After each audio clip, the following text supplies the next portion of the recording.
Live from Vintage Throne Stadium in Springwater Township, Baycats TV presents the Inter-County Baseball League. This afternoon, it's the visiting London Majors in town to take on the hometown Barrie Baycats.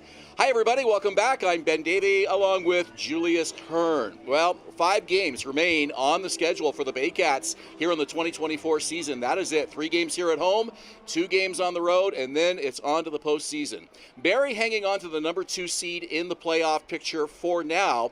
However, a couple of consecutive losses already this week have made Barrie's aspirations of possibly winning the pennant this year extremely unlikely. So now we turn our attention to the 2 through 4 seeds, and 2 of those teams, 3 of them separated by 1 game, but 2 of them are going to square off on the field behind us here this afternoon. Yeah, and this game is really important because of how close that 2-4 race is, because London now, after the win last night at Labatt Park, has the season series over the Baycats 3-1.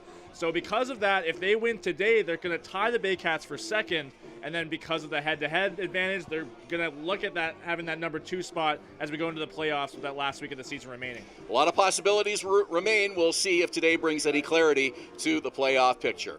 For now, though, let's get you the starting lineups for today's game. And to bring us those, public address announcer Rob Daniels.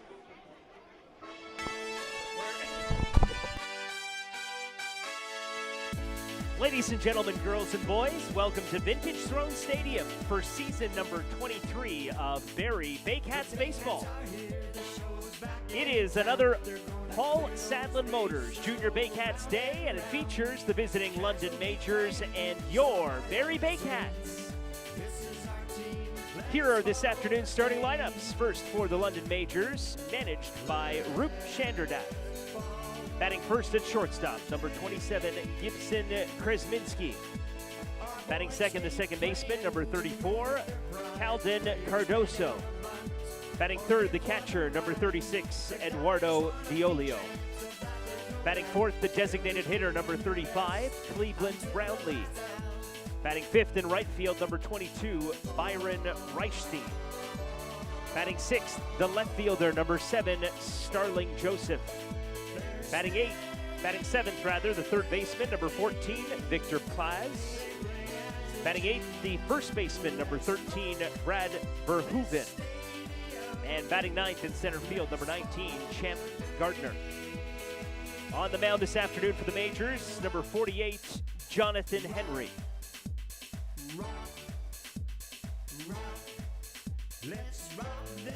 And now the starting lineup for your Barrie Baycats, managed by Josh Matlow. Accompanying the Baycats this afternoon will be the North Bay Panthers. Batting first, accompanied by number 4, Deacon Prytula, and number 10, Lawson Whitmell, center fielder number 9, Canis Ijo.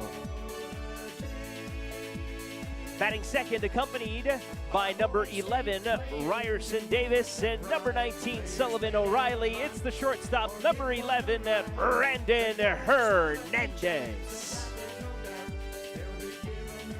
Batting third, accompanied by number 21, Ken Leggett, the third baseman, number 35, Hayden Jaco. Batting fourth, accompanied by number 23, Cole Rusi. It's first baseman, number 27, Ryan Rio. Batting fifth, accompanied by number 27, Vincent Murator. Left fielder, number 20, Nolan Macabroda. Batting sixth, accompanied by number 34, Griffin Silverthorne. The designated hitter, number 29, Malik Williams. Batting seventh, accompanied by number 44, Silas LaBelle. The second baseman, number 26, Adam Odd.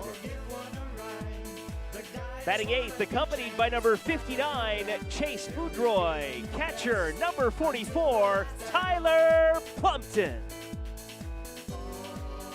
And batting ninth, accompanied by number 87, Owen Marson, it's the right fielder, number 28, Noah Hull.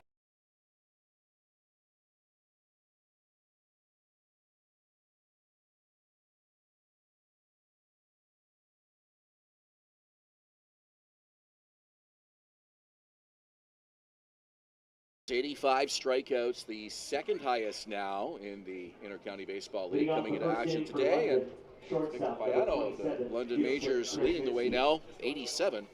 2 up on Rosado coming into today. Well, also, if you take a look at his walk total, 39 for him on the season as well. That's also one of the highest in the IBL so far as we head towards the last month of the regular season. Home plate umpire Takahito Matsuda. The first base umpire is Scott Costello. Dana Case behind the bag at third. As Krasminski steps in, Rosado works from the stretch. The leg kick and the first pitch of the game is high for a ball. We're underway at 4:11 here at Vintage Throne Stadium on this Saturday afternoon. Third last regular season game that we'll get to enjoy here in Barrie before the playoffs begin.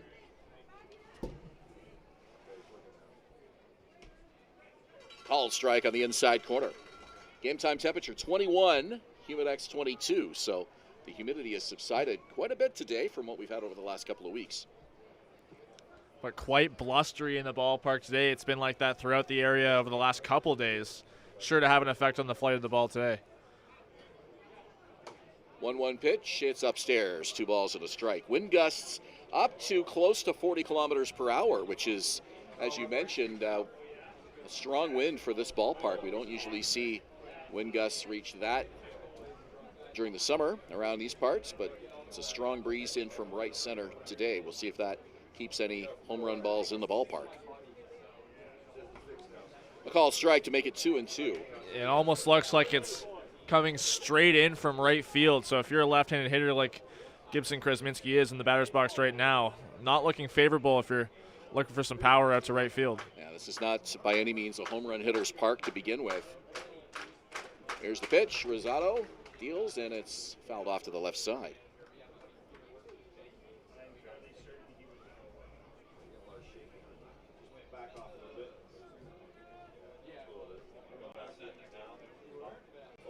Major's wearing, I don't know what the word is for it. It's a two-tone blue camouflage. Yeah. I'm sure there's a term for that, but a little bit of a different look. You don't usually see that. Kind of the sky blue and navy blue combo. There's a called strike 3 for IMP North. 1 out in the inning. And let's look at the defense for the Baycats behind Cesar Rosado. For the Baycats this afternoon in the outfield from left to right, it'll be Nolan Macabroda, Kenise Ejo, and then Noah Hall is back in right field. On the infield will be Hayden Jaco at third, Brandon Hernandez at short, Adam Odd, and Ryan Rio fill out the right side with Tyler Plumpton back behind the dish for Cesar Rosado. Yeah, perhaps appropriate that the Majors picked today to wear these uniforms. We've got some men and women in uniform down the left field line, filling up those bleachers just behind the visiting dugout, so they're enjoying the game here today. Of course, we had Military Appreciation Night here a couple of weeks ago. Always great to see them out here enjoying some baseball. Well, this is the first time I recall that the Majors have worn those uniforms on the road this year. I've seen them in some home games, because I know they have quite the variety. I know they have have a nice gray, full gray uniform with those road pants, but first time I've seen the Majors play with these ones on the road. Yeah, so what is the name of that two-tone blue camo? What does that color refer to? YouTube viewers can put that answer in the chat for us. We'll check that later. Just missed, and it's 1-2. Dark blue numerals as well, so those are a little bit hard on the eyes, I'll say that, despite the nice color scheme. The numbers are hard to pick up, so.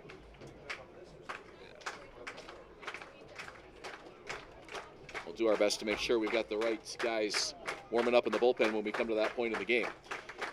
1-2 on the way. Called strike 3. Caught him on the inside part of the plate. Cardozo caught looking. A strikeout for IMP North, 2 away. That's definitely got to be the first time this season we've seen back-to-back strikeouts looking for the Baycats, either on offense or on defense. Just a great start here for Cesar Rosado. 2 in a row to start the game. Great pitch sequencing. And for now, that ties him atop the IBL leaderboard for strikeouts. He's back even now with Victor Payano. So 2 away for the number 3 hitter, Eduardo De Olio. Taking all the way, it's a called strike. De Olio was pretty much stepping out of the box as that pitch crossed the plate. He's behind 0-1.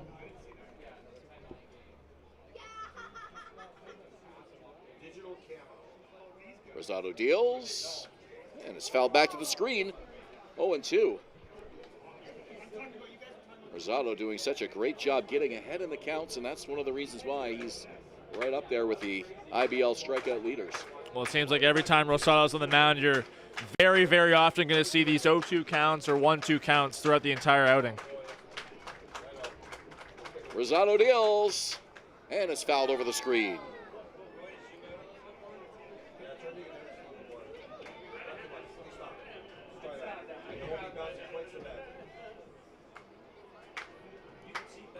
Still 0-2. De Olio waggles the bat. Waits. Rosado kicks and fires. Check swing. And he went around strike 3. Cesar Rosado strikes at the side. That strikeout for IMP North. And the Baycats are off the field. Half an inning in the books. We're scoreless at Vintage Throne Stadium. You're watching Baycats TV and Rogers TV Barrie.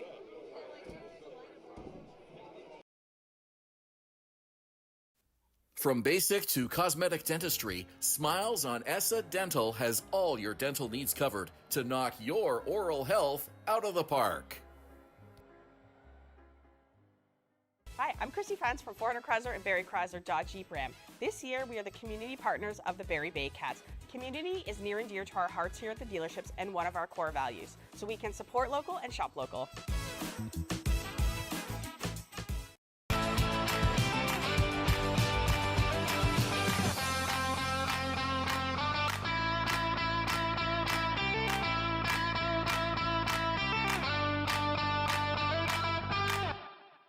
Moving.ca. For all your moving needs for over 35 years, Moving.ca. The original 2 men who just happen to be small, who make moving stress-free. 2 small men with big hearts moving. We always have a big heart for you at Moving.ca. At Domino's, mix and match any 2 or more pizzas and sides for just $8.99 each. Like when pizza night's more like pizza and lava cakes night, or pasta and stuffed cheesy bread night, or we're gonna need a bigger table night. Mix and match Canada's favorite pizza and more at Domino's.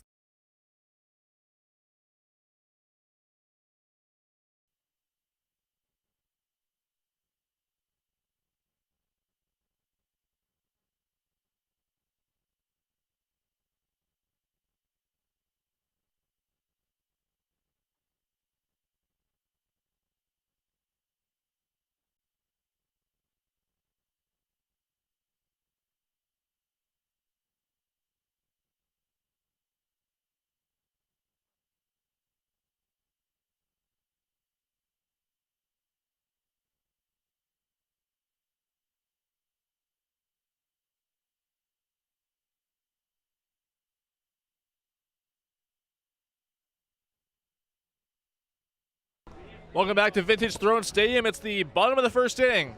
This first inning is brought to you by McDonald's and Barrie, home of the free fries with 5 Baycats strikeouts.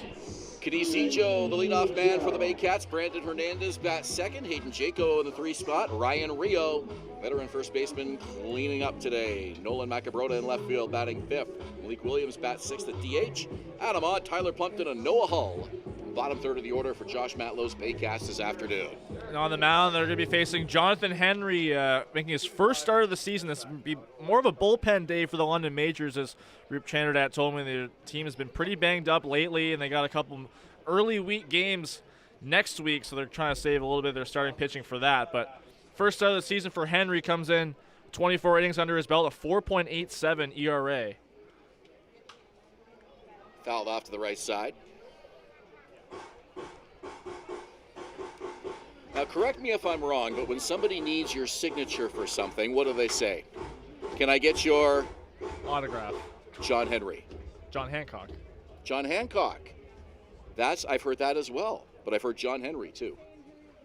So that is a great name, Jonathan Henry, because I guarantee you at some point somebody's asked for his John Henry. For sure. Right? John Hancock. Yeah. Reminds me of my days in Chicago, the John Hancock Tower. Yep. Jonathan Henry deals, and it's off the glove of Victor Plaz, the third baseman, in foul territory.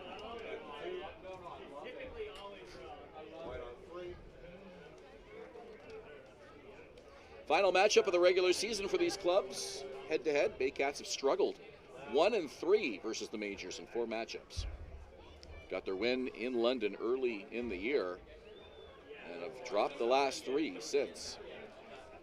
Henry deals, and it's just off the plate, 2-2. Ejo almost looked like he thought he might get rung up on that one as he started to take a step towards the dugout.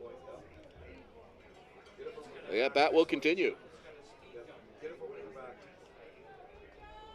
Henry to Ejo, popped up. Should be playable. The catcher, DeOlio, off with the mask, and bobbles it against the screen. He can't hang on. Even when that squirted out of his glove, he still had a chance.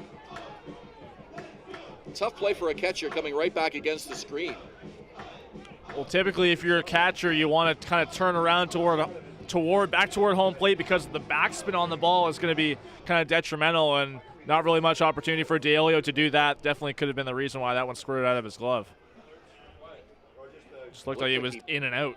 Played that about as well as he could have, but right in front of the screen, that can sometimes create a little bit of uncertainty for a catcher going back there to make that play. 2-2 on the ground.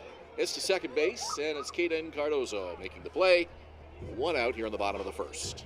So let's give you the defense here for the London Majors. In the outfield to be Starling Joseph in left. Champ Garner gets the start in center, and Byron Reichstein back in right field.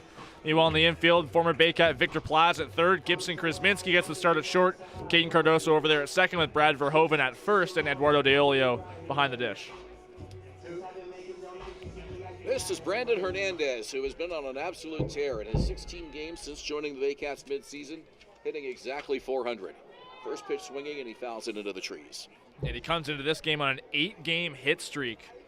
It's only been about 4 games that he's played so far this year where he hasn't gotten a hit. Fantastic pickup for Josh Matlow. And some stellar defensive plays as well since joining the Baycats. Swinging and fouling it off over near the London bullpen. And that one actually hit the light standard and came back out towards the field. You don't see that too often. Hernandez likes to keep that back foot right back against the chalk. Part of his foot actually probably outside the batter's box. Yeah, it's just that little extra split second of leeway he gets from some reaction time. And he lifts that to left field. It'll drop for a base hit, and it'll go all the way to the wall. Into second with a stand-up double is Brandon Hernandez, and the Baycats get their first base runner. Just an improbable hit right there for Hernandez. There was a pitch up in the way that he goes the opposite way with, and it looked like Starling Joseph, the left fielder, had a slow reaction to the ball. I'm not sure if he didn't realize how deep he was or how close to the left field line he was, but really slow to react to that ball, and that definitely could be the reason why Hernandez was able to get extra bases.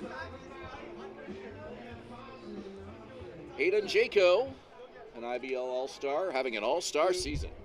307 average coming into today.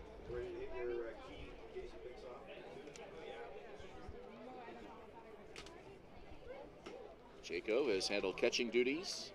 Third base today. Played a little outfield as well. And the count 1-0. Yeah, so make that 9 straight games with a hit for Brandon Hernandez. Swinging, and it's a shallow fly ball behind first. And it lands in foul territory, and Brad Verhoeven just kind of gave up on that. Yeah, it looked like he kind of went the wrong direction initially off the bat and spun him around a bit too much where wasn't able to catch up to it. Or, with the overcast over the ballpark right now, definitely the color of the ball mixing it with the clouds could have been a factor there as well. Definitely a playable pop-up I'm not sure if the wind maybe got a little bit of a hold of that as well, but it just landed out of the reach of Verhoeven, who apparently lost sight of it. So it's a 1-1 count. We'll keep in mind there's more environmental factors at the ballpark today than any other game this year. Fly ball to center field. Champ Garner calling for it. Makes the catch. And holding at second is Hernandez after bluffing. 2 out in the inning, and here comes Ryan Rio. First baseman number 27, Ryan Rio. So this has kind of turned into a 5-out inning for the majors when you consider the pop-up that DeOlio was unable to catch, and then the ball missed by the first baseman Verhoeven behind the bag at first. Yeah, the only difference was they were able to get Ejo on the very next pitch. Ryan Rio now leads the Baycats in home runs. He has picked up his game nicely, hitting .252 after a slow start. But one of their hottest hitters as of late. It hits in his last 5 games, and in that stretch, 3 home runs. So far over the last week or so, looking like his normal self. Taking all the way and a slow one outside, 1-1. Strikeout still an issue for Rio, though. However, struck out in his last 9 games. Didn't play last night in London.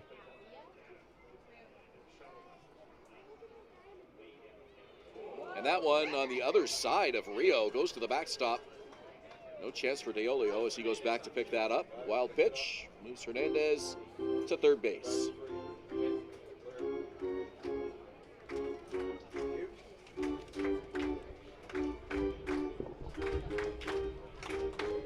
So Hernandez at third, 2 out, Rio at the plate. It's a 2-1 count.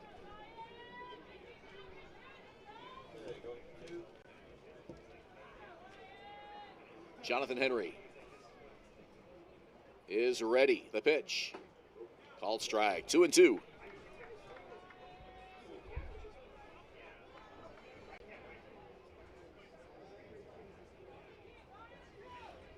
Majors defense really pulled over to that right side of the field against Rio here. Called strike 3.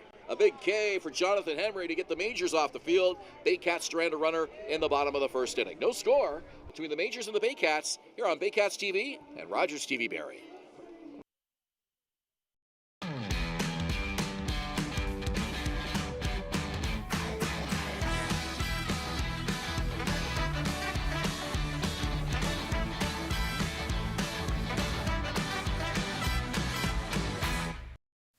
From basic to cosmetic dentistry, Smiles on ESSA Dental has all your dental needs covered to knock your oral health out of the park.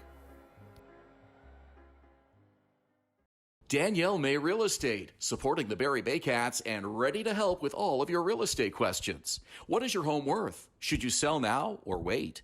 Danielle is dedicated to your success. The next time you think real estate, think Danielle May.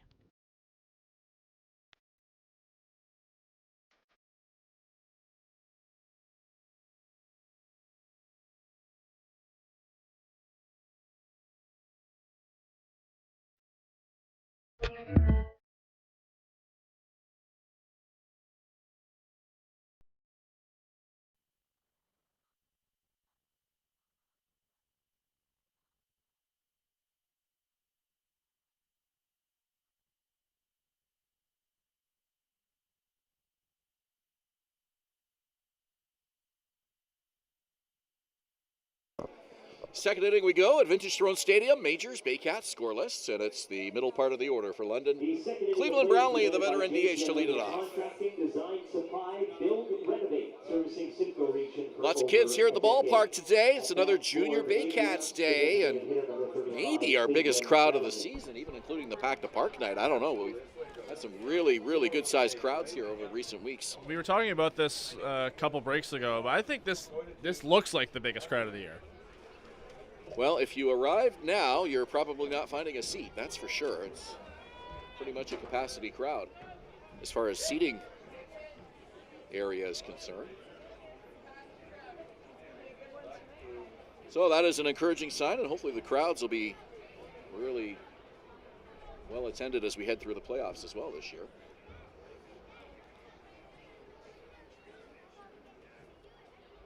Now Rosado steps off. Well, by far, these Junior Baycats days have been the most popular theme night of the year, repeating over the Saturday home games, and I would imagine it's looking like it's going to be the same, especially when they head into the playoffs. Swing and a miss.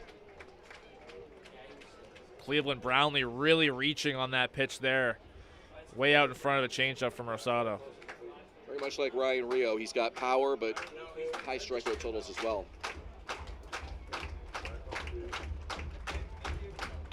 Rosado looks in. Pitch to Brownlee, and he holds off. 1 ball, 2 strikes.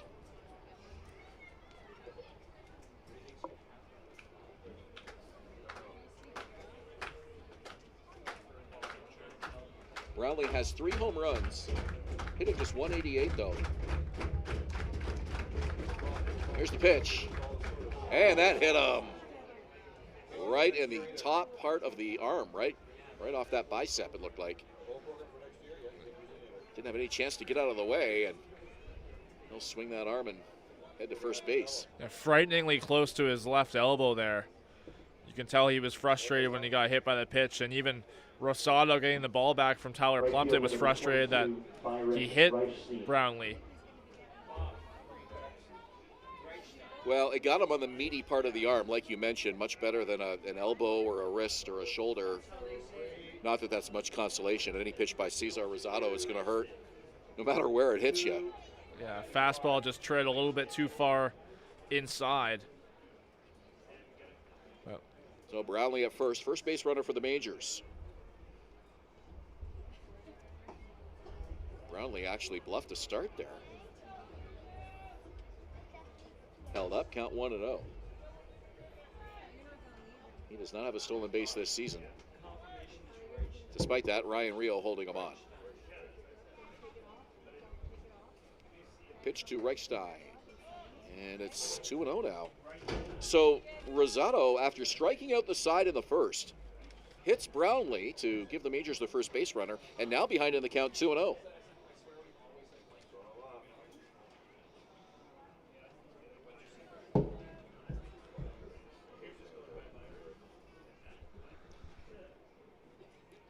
Pitch on the way. That's a called strike, 2-1. Reichstein hitting .226, 23 walks. That is the highest on the Majors. Patient hitter has yet to swing the bat here. 2 balls, 1 strike. Here's the pitch. And it's hit to left field. And that is going to go off the wall for extra bases. Holding at third is Brownlee. It's a stand-up double for Reichstein. 2 in scoring position for the Majors with nobody out. well, that's a huge hit for Byron Reichstein, a guy that is really trying to get back into his groove offensively. He's been hitless in his last 5 games. His last base hit was July 26th against the Maple Leafs. So that's going to be a big confidence booster for Reichstein, especially given the Majors 2 in scoring position here with Joseph coming up. Joseph with 23 RBIs for the Majors. That's just 2 less than DeOlio for the team lead. Big RBI situation for him here. So we'll try to get the Majors on the board with 2 on and nobody out in the top of the 2nd inning.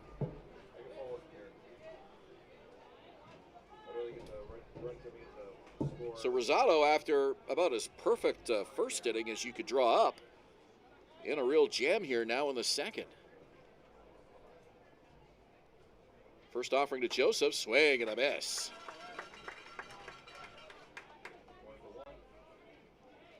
Good cut from Joseph, couldn't connect, and it's 0-1. Victor Plaz, the former Baycat, is on deck. Runners lead. Defense playing Joseph straight away. Here's the pitch. Off speed, and it misses outside.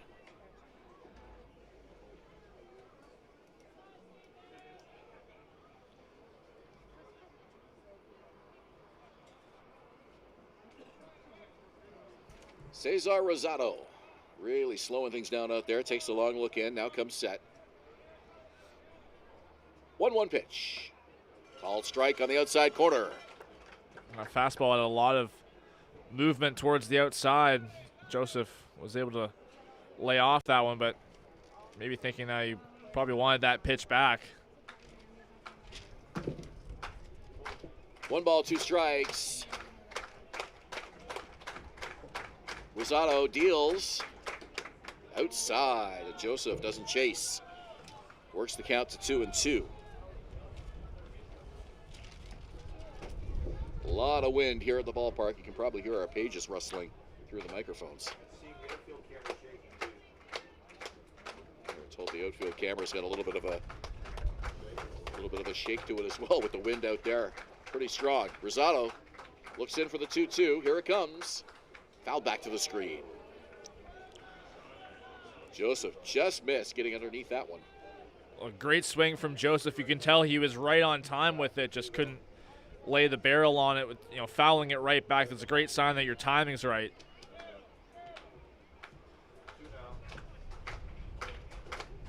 Two balls, 2 strikes.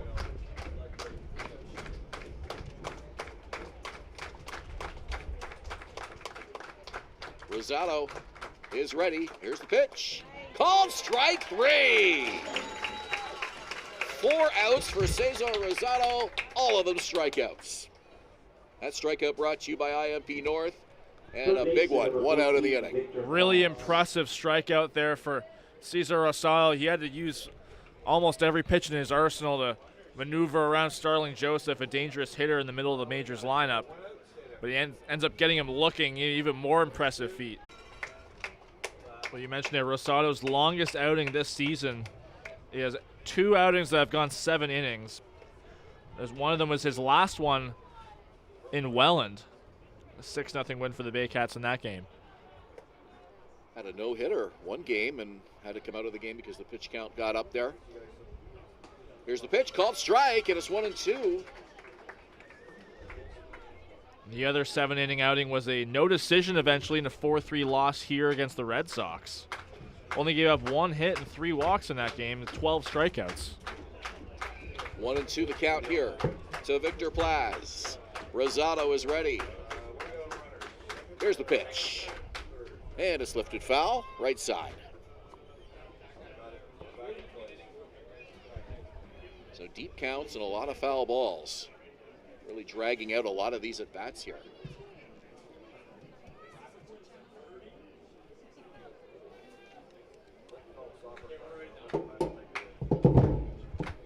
Brad Verhoeven, the first baseman, on deck. Rosado is ready. 1 ball, 2 strikes. Pitched incoming, and it's down the line, foul ball. Well, Victor Plaz staying alive. Well, Plaz been very good at working counts throughout his time with the majors, just being able to put bat to ball and stay alive just in situations like this. He's been one of their best hitters this season, hitting .292, and has had some big games against the Baycats. Former Baycat has played well against his former team. 6 for 12 this year against the Baycats this year with a double and a home run. Yeah, really likes coming back to play in this ballpark. Had to step out there. His time is called. And he's ready. Brownlee at third, Reichstein at second. 1 out. 1-2 pitch on the way. Swing and a miss! 5 Ks in a row for Cesar Rosado. And free fries already. And we're not even through the 2nd inning. How about that? Incredible stuff from Rosado. Just the break on that slider. Guts Plaz so easily fools him. These fans aren't leaving for their free French fries now, are they? Someone explain to them that they can get them after the game. Exactly. Come for the free fries, stay for the ball game. When Cesar Rosado's on the mound, chances are you're going to be hitting the drive-thru on your way home. Well, especially getting that tally of 5 right away, you're probably not going to want to miss what's coming up after that. 2 on, 2 out. And it's a 1-1 count now to the number 8 hitter, Brad Verhoeven.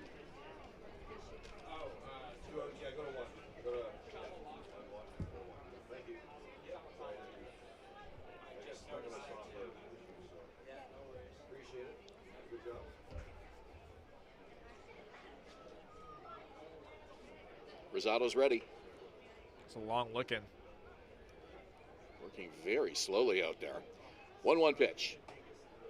Just missed, 2-1. Now, if you're a pitcher, you love getting strikeouts, of course. But you wonder if at times Rosado must wonder what's it going to take to get some easy ground balls, some soft contact, some lazy pop-ups, like the other pitchers on the staff seem to get. He seems to do it the hard way with the strikeouts all the time. Well, if you're looking at it from a manager's perspective, you like seeing the outs go on the board, but the way that they're happening, you don't want to see your ace pitcher's pitch count keep rising and rising so early in the game. I mean, the other thing is, not to complain about getting strikeouts, but the other thing is the defense is standing around out there on the field. This one right through the middle, and it's off the glove of Hernandez. Couldn't pick it up and make the throw in time. The runner scores. Cleveland Brownlee is in. It's 1-0 Majors. So an RBI single for Brad Verhoeven. Center fielder number 19. Just kind of an unlucky placement of that batted ball in terms of if you're looking at it from a Baycats perspective. It looked like it hit Rosado a little bit as it was coming back to him up the middle, and then Hernandez with a great effort kind of just stopped it on a dime, was trying to make a running stab at it. Kept it on the infield to keep Reichstein at third, but no play on Verhoeven at first. Yeah, really no chance for Hernandez at all at short, even if he gloves that. Hard to imagine that he would have been able to make a play. And that one hit the number 9 hitter, Champ Garner, who's at the plate. He'll toss away the elbow guard. Looks like he's okay. 2 hit batters in the inning now. And that one will load the bases. Shortstop number 27, Gibson Kresminski. Well, it all depends on how you look at it. Glass half full, glass half empty. This has either been a masterful start to the game for Cesar Rosado or a little bit of a nightmarish start. He's hit 2 batters. 1 run for the Majors. They now have the bases loaded with 2 out. But he's got 5 strikeouts. Yeah, kind of an anomaly of a start. It's really all been up to him to this point. If he told, the ball scoops out of the glove of Plumpton. He's able to keep it close by, however. And gets on that one quickly to avert danger. If you told Josh Matlow, your starting pitcher's going to have 5 strikeouts through an inning and 2/3, he would say, yeah, I'll take that. Oh, and by the way, he's going to hit 2 batters and have a bases loaded jam to work his way out of in that second inning.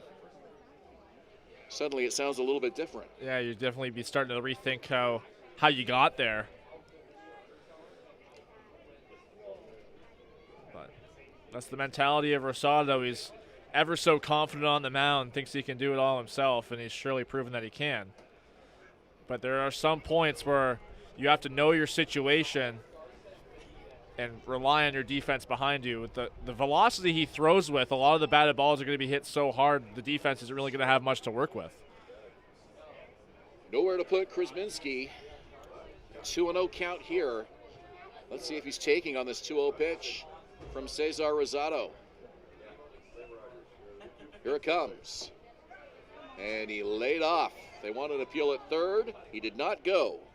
Says Dana Case. It's a 3-0 count. And Kresminski knows he's going to see something over the plate here.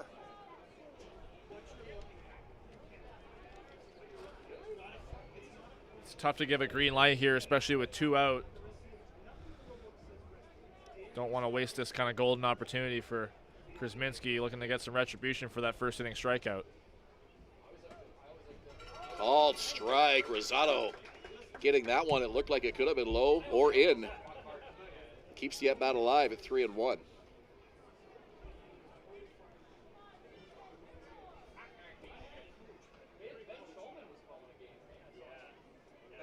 Rosado looks in, kicks and deals, and it's fouled off. So now a 3-2 count. 2 out, runners will be in motion here. Big pitch coming up from the right-hander.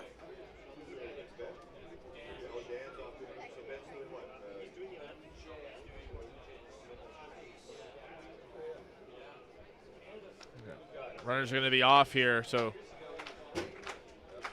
ever more important for that defense to make a play on a batted ball here. Bases loaded, 2 outs. Runners are off. Here's the pitch. Outside ball 4. Rosado walks in a run. It's 2-0 Majors. What an at-bat for Gibson Krasminski. Got ahead 3-0. Rosado getting a couple of strikes. And now Coach Andrew White will come out to have a chat with the Dominican right-hander.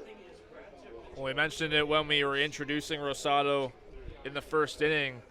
His strikeout totals are extremely impressive. Right now, the active leader in the IBL, but also if you look at his walk totals, they've been so detrimental to some of his starts. One of the league leaders in that category as well. In situations like these where you kind of wish you would pitch to contact a little bit more if you're Josh Matlow and the Baycats coaching staff. Well, the other thing that's noteworthy about Rosado, and again, it's how do you look at it? Glass half full, glass half empty. But he's not a pitcher that's going to hold anything back for the late innings. He comes right at guys, gets those strikeouts, and some guys you see them kind of dial it up in the later innings to try to stay in the ball game, and you got to kind of pace yourself over the course of a game to do that. Rosado comes right at these hitters from the get-go. And you know, when you bring that up, you make a really good point, because it's better to have that from a guy number 2 in your rotation as opposed to a guy number 1. For example, Frank Garces, the complete game last night, took the loss, but you didn't have to use anybody for your bullpen if you're the Baycats. And you got a guy like Rosado, you're probably expecting to use 1 or 2 guys out of the pen behind him. So saving the arms a little bit last night with Garces going all the way.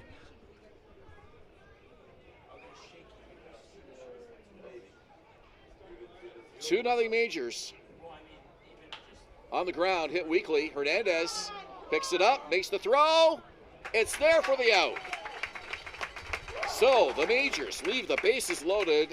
Half an inning that felt like an eternity. They get a couple, and through an inning and a half, it's 2-0 London. You're watching Baycats TV and Rogers TV Barrie. Visit Alliance Billiards and Sports in the northeast end of Barrie. A fun, friendly family environment offering pool, darts, karaoke, and live entertainment. Enjoy a large variety of delicious food and drinks on the patio. You'll come as a stranger and leave as a friend. From basic to cosmetic dentistry, Smiles on Essa Dental has all your dental needs covered to knock your oral health out of the park.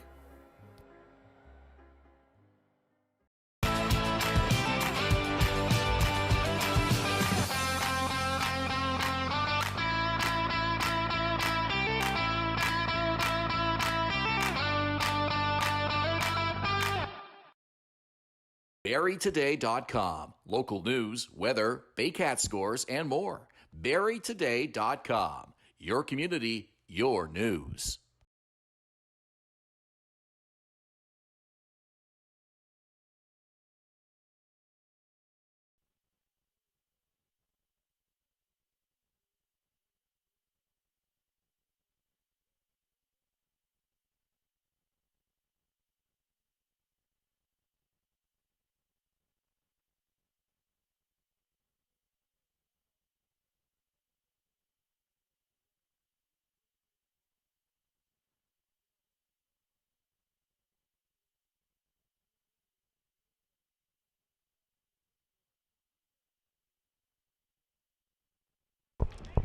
Two nothing Majors as we head to the bottom of the second inning here at Vintage Throne Stadium, and it's brought to you by JC Unlimited Contracting.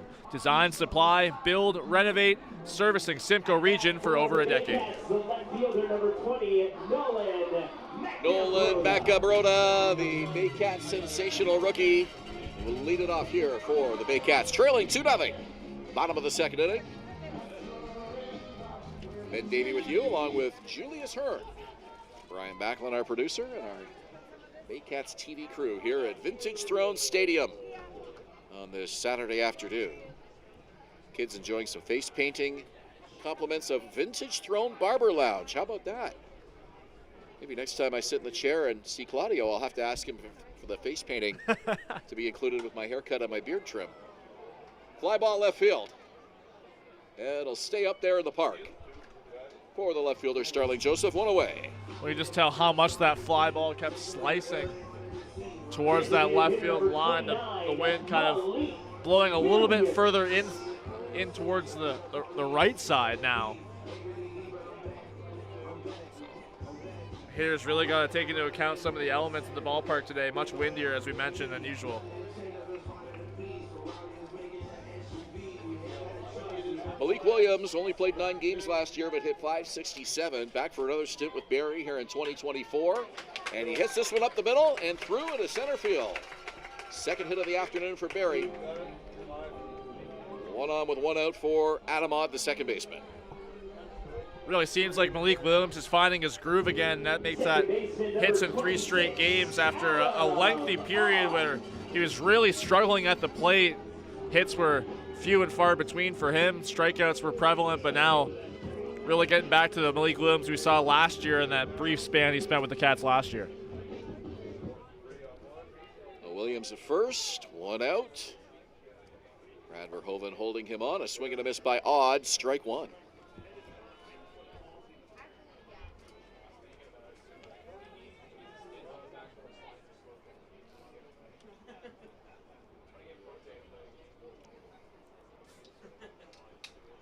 Here's the pitch, swing and a miss, strike two. Odd with a couple of cuts there, unable to connect.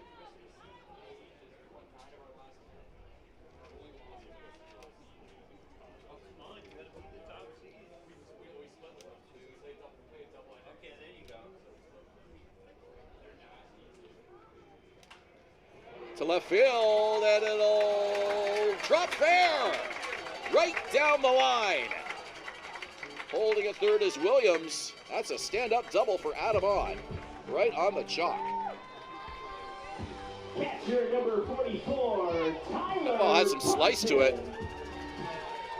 Yeah, just another one of those hits like we saw earlier in the game. Adam Ott really taking advantage of some great at-bats he's had lately, and it seems like in his IBL career, he's been really good at getting those extra base hits against the majors over the last 3 years. That's his 7th double against the majors.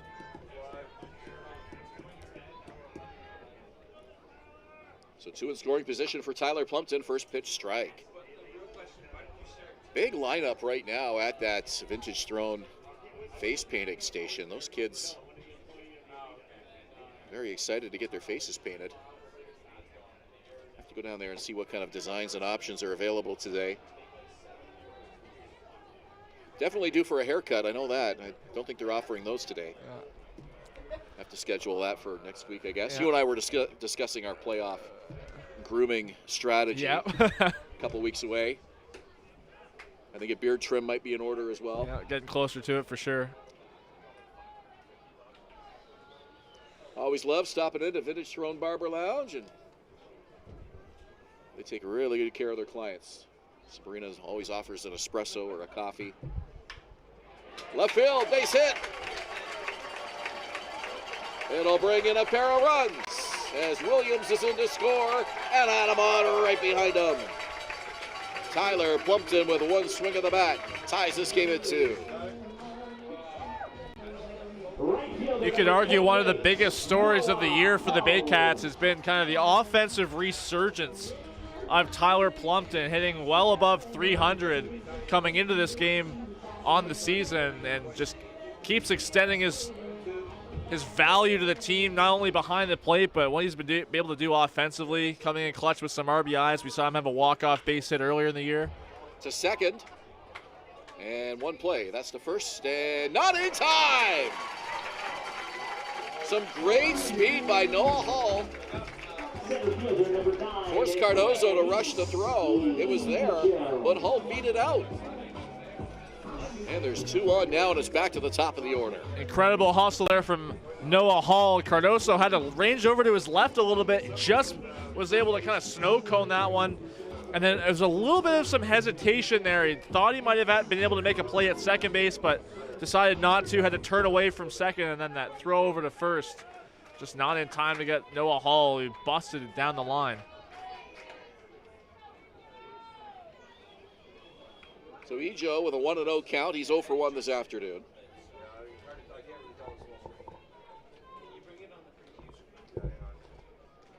Here's the pitch. Breaking ball, and it's inside. 2-0.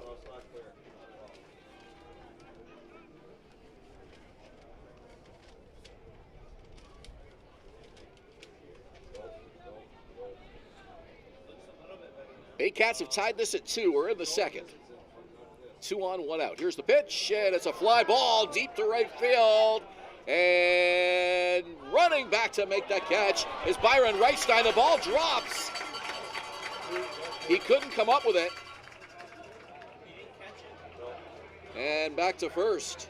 Scampers Canisijo. He had gone about 3/4 of the way to second. Had to go back because Noah Hull was standing there, so the bases are loaded. Great effort by Reichstein. With his back to home plate. Looked like he may have come up with it, but looked like the ball was in and out of his glove as he was approaching the wall, and then maybe a little bit before he slammed into the wall, it popped out, fell back on it a little bit, and because of the way he was able to get to that ball, both Noah Hall and Tyler Plumpton had to hold up a little bit. We're only able to advance one base, so that's going to be a single for Canisijo. A deep single at that.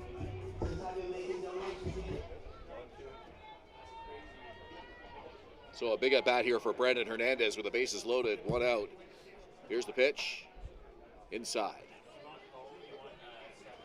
Well, this is a good day for the Baycats to be swinging the bats, and they've been up there aggressive today. You mentioned Rup Chanderdat mentioning that this is quite possibly going to just be a bullpen game for the majors with relievers handling the duties today. Keys worked last night for London. Yeah, I'm actually surprised there's nobody throwing in the London bullpen right now. Jonathan Henry's given up 5 straight hits and now has the bases loaded against him with just 1 out. So you avoid Arias today, and the other big starter they have is Victor Payano, who had 87 strikeouts. Keep in mind, Payano got the save in last night's game. They appeal, and he did not go. So the count is 2 balls and a strike to Brandon Hernandez. Payano's really been used in kind of both a starter role and a reliever role. His save last night was his 3rd of the year, but really been an innings eater for the majors all season. So good opportunity for the Baycats here today if they can get into this London bullpen early, use up some arms. And they've been attacking aggressively early in this ball game here today.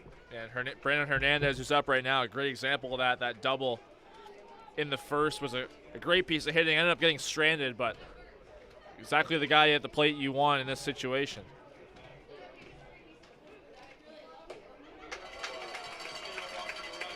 Another run scores for the Baycats. Tyler Plumpton comes in as 3-2 Barrie. Now keep in mind the majors have to save some arms for tomorrow. They host Hamilton at Labatt Park at 4 o'clock, so this is not the last game of the weekend for them. Rup Chanderdat is out. Will he take the ball? We'll see. Right now, just a conversation.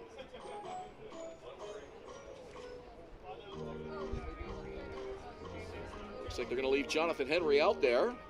Try to get out of this second inning jam. 3 across for the Baycats so far. Third baseman number 35, Hayden Jacob.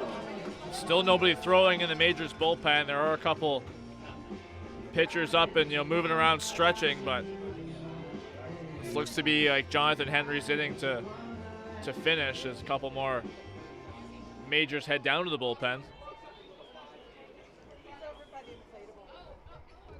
Hayden Jaco gets ahead in the count, 1-0. Well,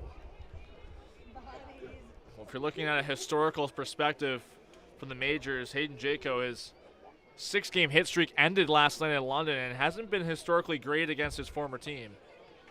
Just 4 for 23 between last year and this year against the majors. Well, that is an interesting piece of information because quite often you see the opposite. You see a player leave and then hit really well against his former team. We've certainly seen that happen over the years with the Baycats. Yeah, Victor Plaz on the majors, a great example of that. 3 balls, no strikes, and Henry has to come in with a pitch over the plate here, or he risks walking in another run. Hull at third, Ejo at second, Hernandez at first. Still only 1 out. Here's the pitch. Called strike. If you're Henry, you want to try to get that ground ball. Get the double play to get your team off the field and keep this a 3-2 ball game. Here's the pitch. On the ground, this could be it. To short, Krasminski to second, the relay to first, not in time. Pitch on the way, it's a called strike. 1-1.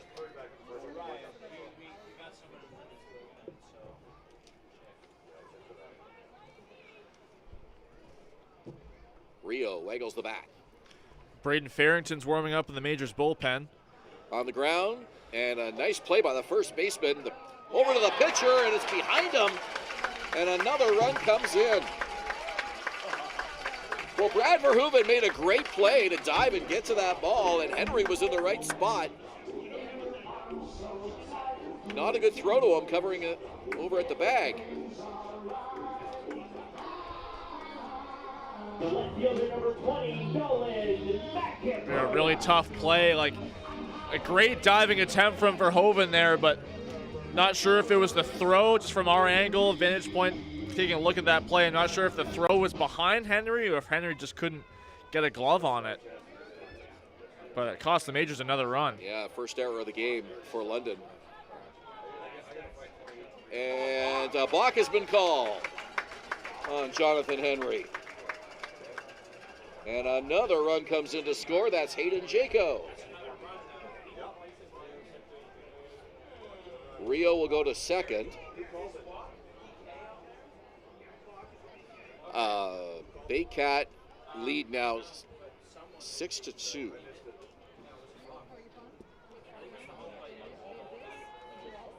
On the ground to second. A high hop. Throw over is in time for the out. Baycats send 10 to the plate. It is 6-2 Barrie as we head to the third. You're watching Baycats TV and Rogers TV in Barrie.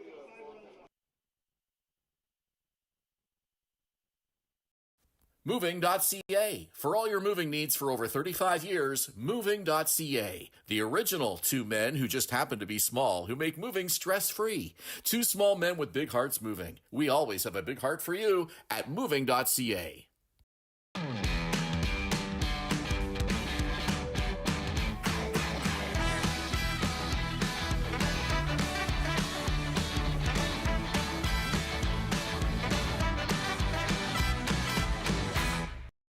The only North Barrie Market, your go-to for homemade meals, catering service, and the freshest locally sourced meat. Get ready for an unforgettable barbecue experience with Barrie Best Barbecue coming soon. All at North Barrie Market, 580 Bayfield.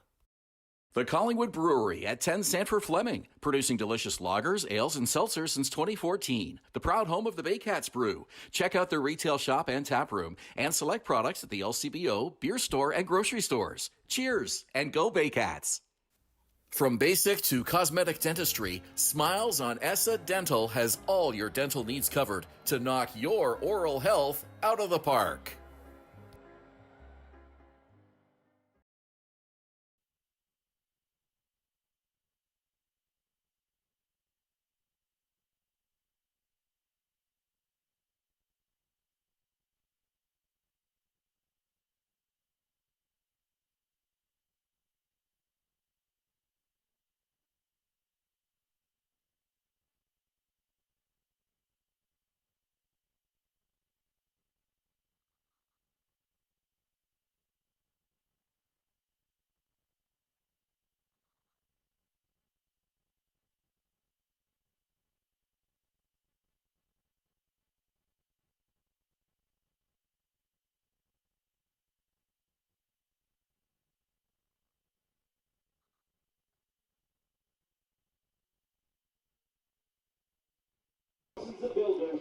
Julius, Hern, Ben Davy, and our Baycats TV crew at Vintage Throne Stadium. It's a 6-2 lead for the Baycats.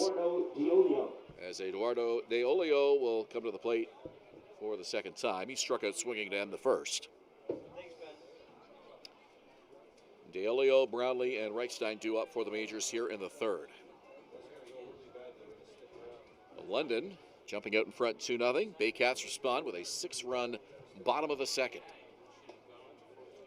First pitch is low.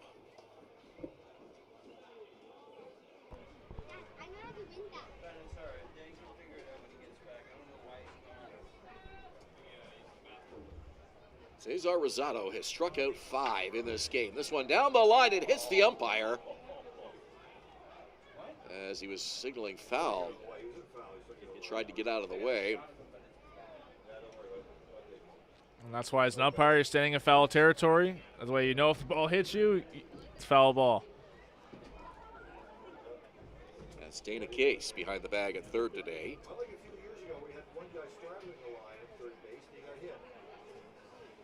It's a 1-1 count to DeOlio.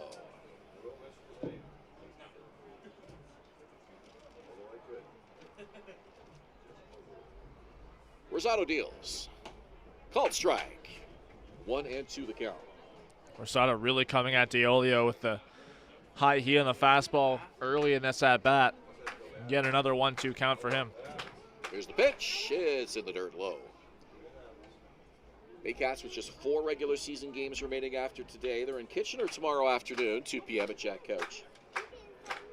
Chatham-Kent here Thursday. They're in Brantford Friday, and then we end the season against Hamilton here on Saturday afternoon next week. To second, and the play is made by Adam Odd in time for the out. 1 away. Designated hitter number 35, Cleveland Brownlee. Majors have a busy end to their regular season schedule. 6 games left after today, so including today, they got 7 games remaining. Hamilton tomorrow at Labatt Park. That's their next opponent at 4 p.m. And the Baycats with 4 after today, 2 on the road, 2 at home. They'll be in Kitchener tomorrow. And then 3 straight Thursday, Friday, Saturday next week to close it out. Inside to Brownlee, who got hit in his first pitch, or his first at bat. Not taking any chances, spinning to get out of the way of that one in plenty of time. He was hit between the shoulder and the elbow on a fastball in his previous appearance. Swings and misses. That one spun him around too on the swing. It's a 1-1 count. I saw a similar swing like that in his first at-bat. Brownlee really reaching for on some outside pitches.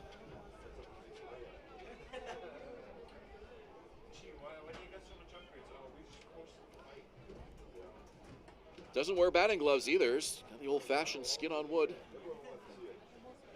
Well, there's only a few players in the league that do that. Tyler Plumpton, one of them.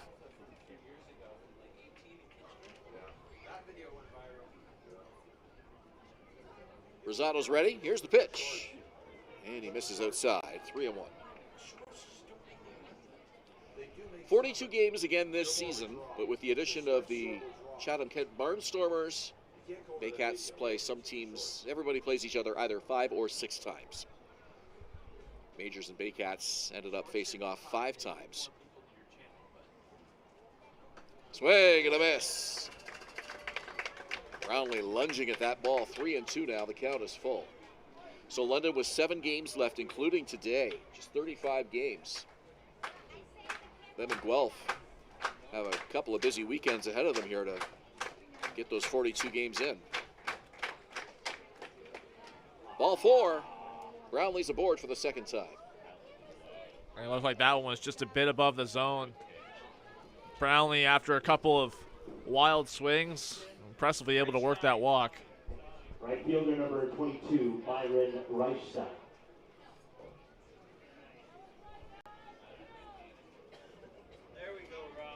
Reichstein doubled and scored in the second inning.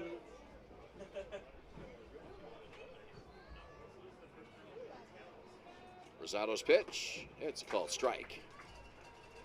6-2 Baycats. We're in the third.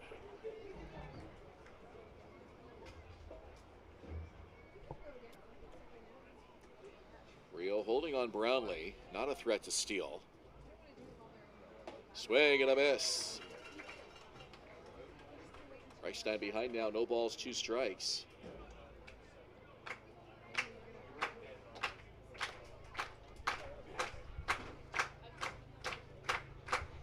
Five strikeouts for Rosado today.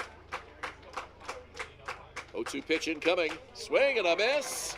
A strikeout for IMP North. 6 Ks for Cesar Rosado. Left fielder number 7. In his third inning of work, Rosado still able to bring that high velocity fastball and gets Reichstein on a pitch up and in. Only 3 majors in this lineup have not struck out against Rosado today already. We're only in the top of the third inning. The 2 at the bottom of the order, Verhoeven and Garner, have not struck out. And Cleveland Brownlee, who was hit by a pitch and walked, and he bluffs a start. Swing and a miss. I've seen Brownlee do that a couple of times out there on the bases. Well, Rosado really not paying much attention to him, with Ryu even holding him on. But for Cleveland Brownlee, I mean, might as well give him the unexpected. Trying to imagine he'll test the arm of Tyler Plumpton, but you never know. That ball down in the zone, and it's 1-1. Well, Brownlee didn't have much of a lead on that pitch as opposed to the one before it. No, and not through Tyler Plumpton's leg. Broke his fibula last year. This is more of that. 1 ball, 1 strike. Man, that one just missed off the plate. Not by much. 2-1.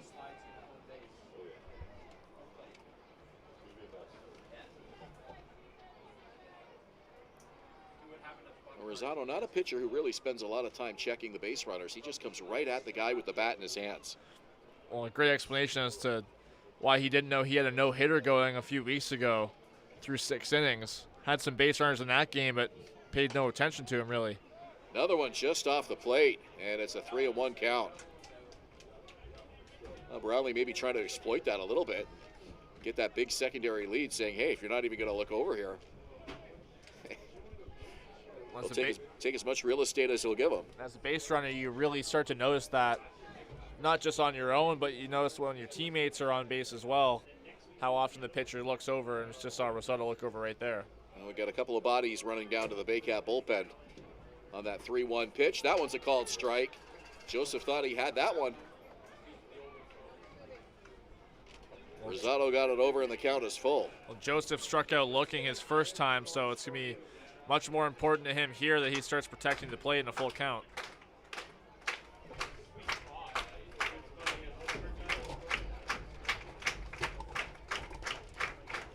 And now time is called.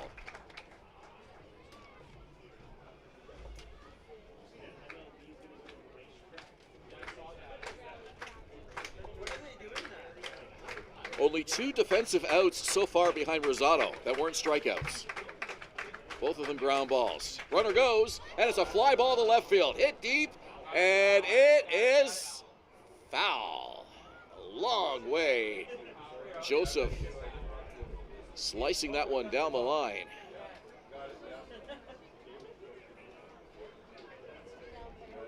Ever so close to Majors clawing their way back a little bit further into this game. Gives you an idea what Joseph can do, that power.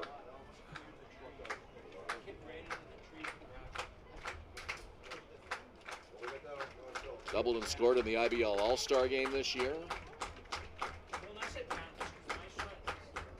Full count. Brownlee will be off of the pitch. He goes. Swing and a miss. 5, 6, 7. 7 strikeouts for Cesar Rosado as we go to the bottom of the third inning. 6-2 Baycats. You're watching Rogers TV and Baycats TV on YouTube.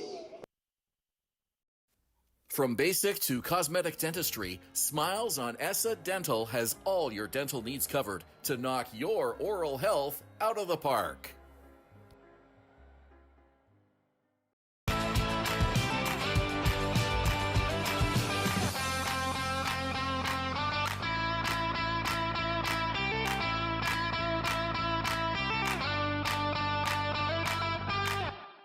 Domino's, mix and match any 2 or more pizzas and sides for just $8.99 each. Like when pizza night's more like pizza and lava cakes night, or pasta and stuffed cheesy bread night, or we're gonna need a bigger table night. Mix and match Canada's favorite pizza and more at Domino's. Hi, I'm Chrissy Franz from Hern and Barrie Baycats Jeep Ram. This year, we are the community partners of the Barrie Baycats. Community is near and dear to our hearts here at the dealerships and one of our core values, so we can support local and shop local.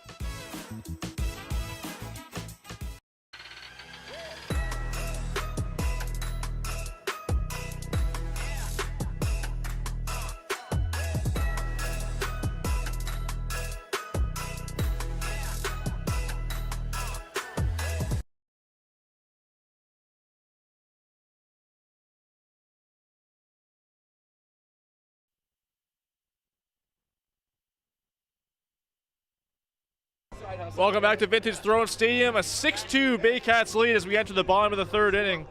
And it's brought to you by Render 3D Quick, the #1 architectural 3D rendering company in Canada, working with thousands of builders, developers, architects, and more.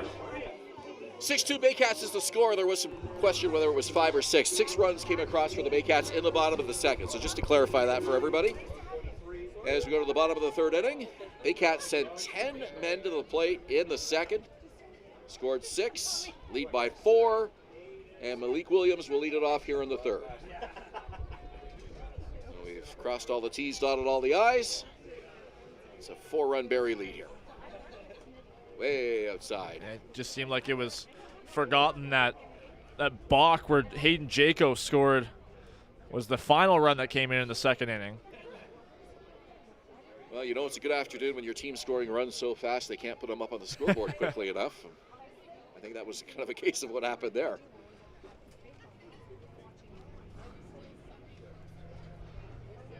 Pretty amazing. These teams played a 3-0 contest in London last night at Labatt Park. And that one off of Williams up high. Did it hit him in the arm or the bat? I thought that hit Williams. I guess not. Just barely getting out of the way. It's a foul ball. Definitely looked like it grazed something. It looked like it was the bat. I heard it hit something. Must have caught the bat. It's a 3-1 count. Jonathan Henry deals. Called strike. 3-2. Yeah, you mentioned the last night 3-0 win for the Majors. An incredible pitching matchup between Frank Garces and Travis Keys. Keys getting the win, 7 innings, which gave up 4 hits and a walk and 8 strikeouts. And it's a called strike. The appeal to first. Scott Costello rings up Malik Williams. 2 strikeouts for Jonathan Henry today. 1 out for Adam On. Tough call there for Malik Williams. Did his best there to try and hold up on that swing, starting out that count 3-0, ends up falling behind and striking out. So Jonathan Henry being able to battle back after that rough second inning, getting a huge first out.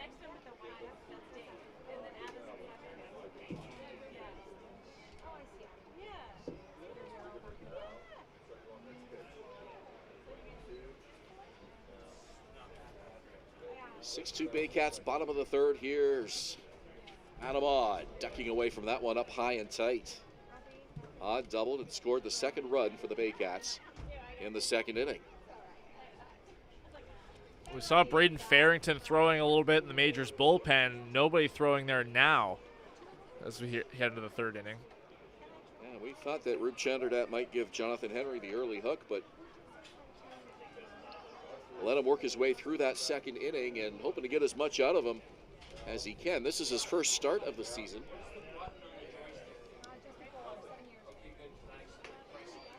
Inside, ball 4, Adam On is aboard with a walk.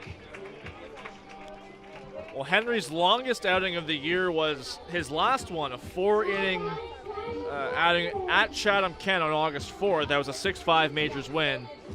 Got the save in that game, but gave up an earned run and 3 hits, a couple walks in the process. Right here, really struggling, especially with that 4-pitch walk. Well, every team seems to hit those weekends where the games are all together, back to back to back, and if you've got 3 starting pitchers, at some point you're going to have a bullpen game. Because you got to make sure everybody has enough rest. Well, we saw it from the Baycats earlier this week at Christie Pitts. We saw it the week before in Guelph in that game that was rescheduled to the next day following the rain out. Runner goes, hit and run is on, and it's hit weakly to right field. It'll drop for a base hit, and rounding second is odd. He's into third. Good read by Adam Ott, who had to make sure that that ball wasn't caught by the right fielder who came sprinting in. Very good read right off the bat. It kind of looked like it was going to hang up for Reichstein in right field. But for him to have the wherewithal to know that that ball was, dropping fairly quickly right in front of him, taking that extra base could be a difference in something heading over to the rest of this inning. I like that you use the word wherewithal. I've been waiting to use that word at some point this season, and I haven't been able to yet. I think I've used it a couple times. That's a broadcaster's word right there, the wherewithal. Low and in to Noah Hull, the number 9 hitter, up to bat for the second time already. You get your number 9 hitter up twice, and it's only the third inning. You're having a good afternoon. Here's the pitch. And again, it's low. Henry really struggling out there. 2-0 now the count. Well, 10 batters came up for the Baycats in the second. Hull was a key contributor in that, singled and scored. Foul back to the screen. 2 balls and a strike to Noah Hull. Well, Noah Macabroda was the first and last out of the inning. Then after his first at-bat in the second, the following 5 hitters for the Baycats reached and scored. And all reached with hits nonetheless. Got a feeling it's going to be a late supper tonight. The way this one's going. That one hit him. Hull gets hit. Right on the shoe top. Looks like he's okay. That will load the bases. Tough place to get hit if you're Noah Hull. That's one of the unprotected parts right on the back of the ankle, kind of that Achilles tendon area. Seems to be okay, but you can see him wincing a little bit off the contact there. First Baycat to be hit by a pitch today.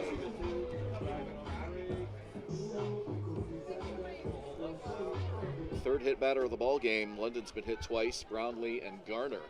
So now the first Baycat to be hit is Noah Hull. We're back to the top of the order for Canisijo. 3 innings, 3 at-bats for the leadoff man.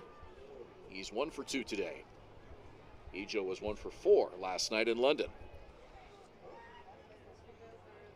On at third, plumped in at second, Hull at first. This one hit down the line, it's a fair ball. It'll score 2 easily. Odd is in, plumped in behind him. Baycats take an 8-2 lead. Canisijo has been arguably Barrie's MVP this year. After a hit earlier in the game, adding on to it right there with that double. 17 straight games he's reached base safely. And for that guy to be your leadoff hitter, Josh Matlow must be pretty thankful. And it looks like it's time for a London mound visit. Here comes the manager. And Roop Chanderdat will ask for the baseball. Yeah, it looks like Tyler Gillies is the one throwing in the major's pen. Doesn't look like this is going to be it for Henry, as Gillies hasn't been throwing for long, but it's looking like it's coming to the end, possibly shortly, for Jonathan Henry. Roop, I think, is just giving his reliever every last warm-up pitch possible in that bullpen. No, he's going to leave Henry in. How about that? Second mound visit of the game. Well, he let him work his way out of the second, so why not the third?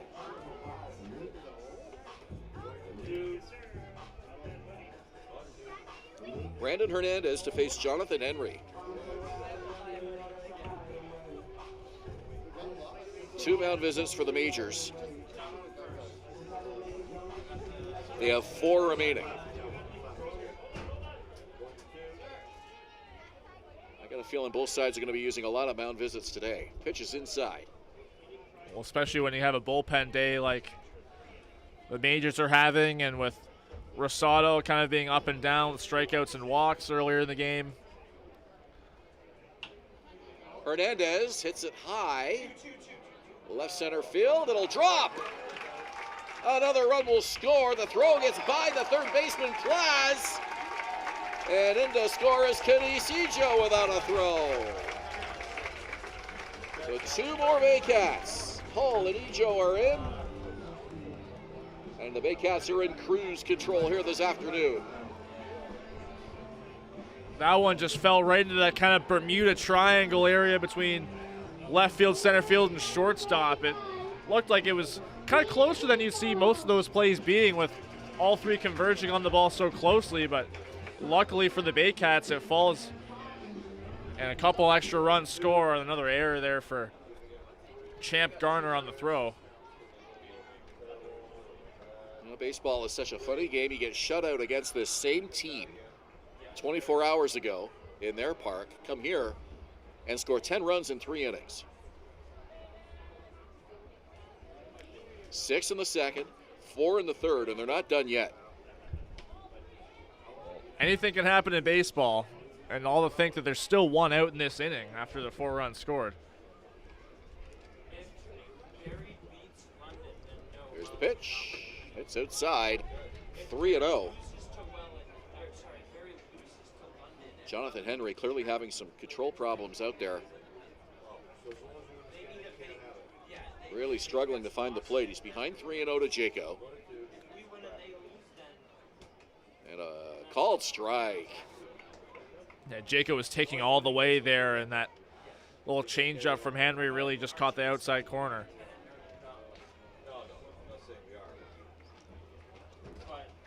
Jaco waits for the 3-1. That's a strike, and now it's full. And that one a bit more of a breaking ball. Jaco laying off. Really looking for his pitch here, but now with the full count, got to be a little bit more protective. Here's the pitch, and it's outside, ball 4. Goes to the backstop. Advancing is Hernandez.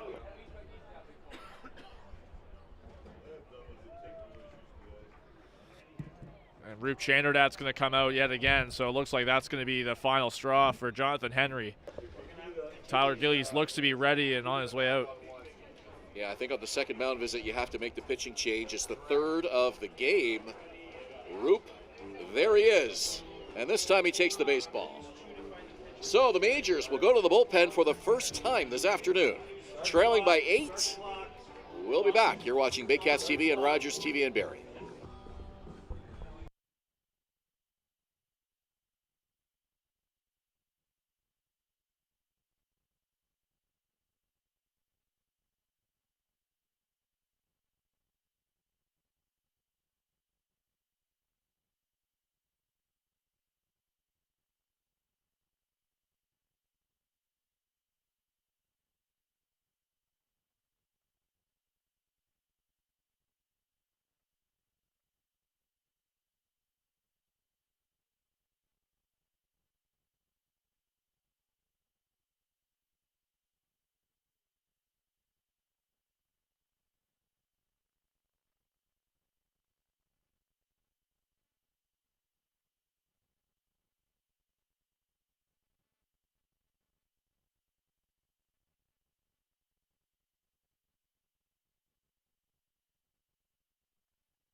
Ryan Rio comes to the plate here with a runner at third and a runner at first. Still just 1 out. And he will face right-hander Tyler Gillies. Tyler Gillies, the only addition that Roop Chanderdat has made to his Majors roster this year. This will be his 3rd appearance of this season, coming in to London just before the roster deadline. Only pitched 4 2/3 innings this year. A former Milwaukee Brewers prospect coming out of the University of British Columbia. Fastball is low. Rio, the 8th batter for Barrie here in the 3rd inning. 10-2 Baycats. Runners lead. Pitch from Gillies, swing and a miss. Rio couldn't catch up to the fastball. 1-1. Don't often see that home run cut from Rio on such a high pitch.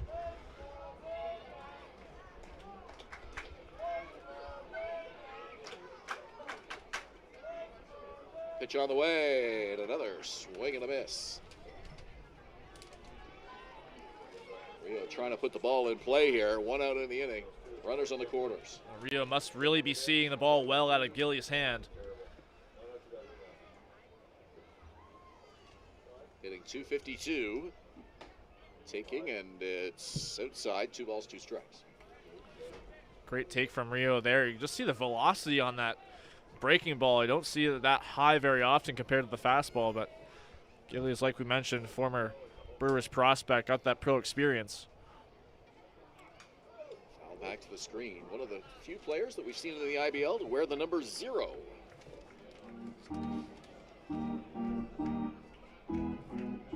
It's a 2-2 count to Ryan Rio.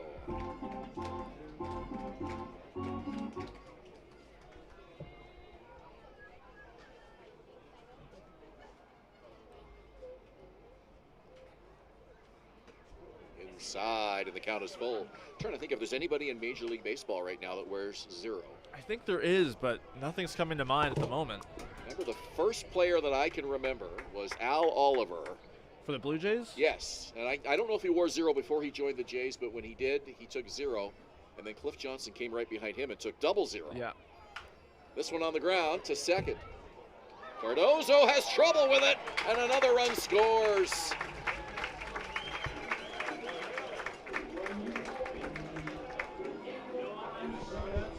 A high hopper right, chopped right in front of the plate off the bat of Rio, and it was going to be a tough play no matter what for Cardoso, charging it as hard as he could, trying to pick that ball up on a short hop, and even if he came up with it, Rio was booking it down the line. It's going to be a tough turn.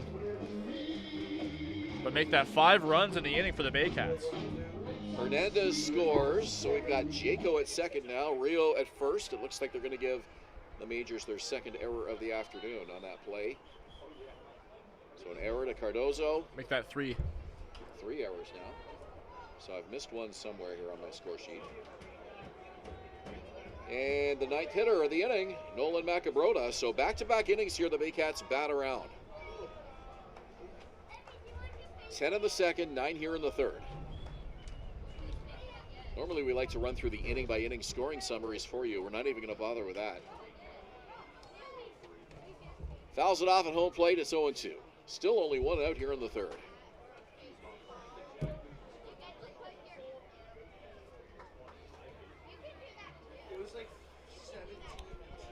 So the 2 errors for the Majors before this one, the one from Eduardo Deolio in the first inning, where he nearly caught a ball on a pop-up behind home plate, and then the one by Champ Garner on a throw earlier this inning. 11-2 Barrie. Third inning. Gilly steals on the ground. Right back to him on a high hop. Goes to the shortstop. It's a low throw, but the out is recorded. Always a tough play for the pitcher coming off the mound. The spin and fire. Gibson Krasminski saw that right into the glove.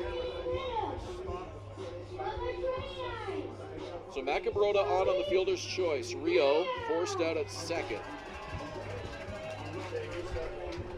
I wonder how many bottoms of the third inning this year at home we've had that have gone this long, because our junior Baycat is really giving Rob a run for his money. That's true. Yeah, we had one junior Baycat, I think was on last for week. A bat-around inning. I think it was last week, too. But we're on to the 10th hitter now, so yeah, this would be a new a high season score. high, I think, yes. Because I made a joke that if the inning went any longer, we'd have to put him on the payroll. Yep. Or at least give him a slice of pizza. Well, probably looking at something a little bit bigger for this inning. That pizza's going to be here early today. On the ground to third. Plas scoops it up. Makes the throw in time to get Malik Williams. But not before the Baycats add 5. We've played 3. They lead by 9. A lot of crooked numbers there. We head to the 4th inning. You're watching Baycats TV and Rogers TV in Barrie.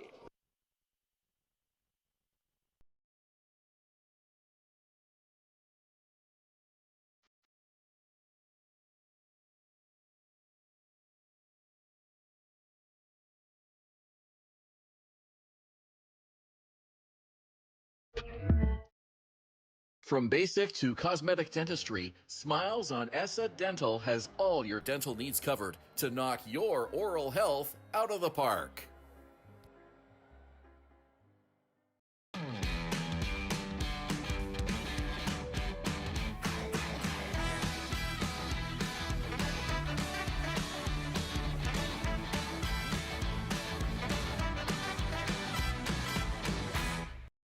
Danielle May Real Estate, supporting the Barrie Baycats and ready to help with all of your real estate questions. What is your home worth? Should you sell now or wait? Danielle is dedicated to your success. The next time you think real estate, think Danielle May.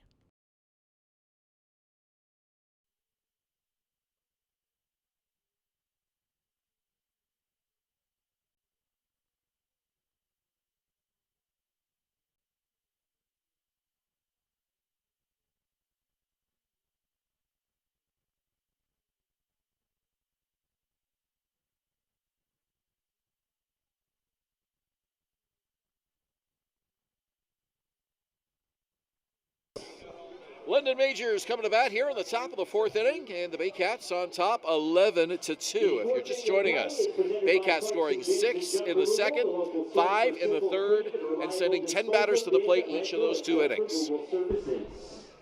We have had a ball game in 3 innings here today. A ball game and then some. Yeah, we're on pace for a 4.5-hour ball game today, folks, so strap in. Well, the good thing is it was a 4:05 start, so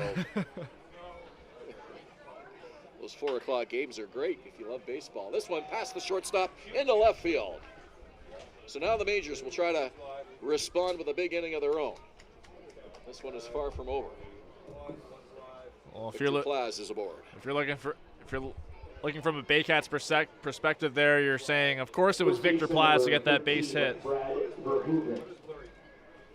Plaz make that now 7 for 14 this season against the Baycats.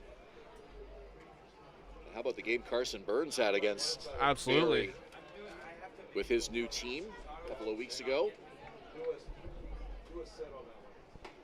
Former Baycats always seem to have a knack for playing their best when they face Barrie in either park, but especially here at Vintage Throne Stadium.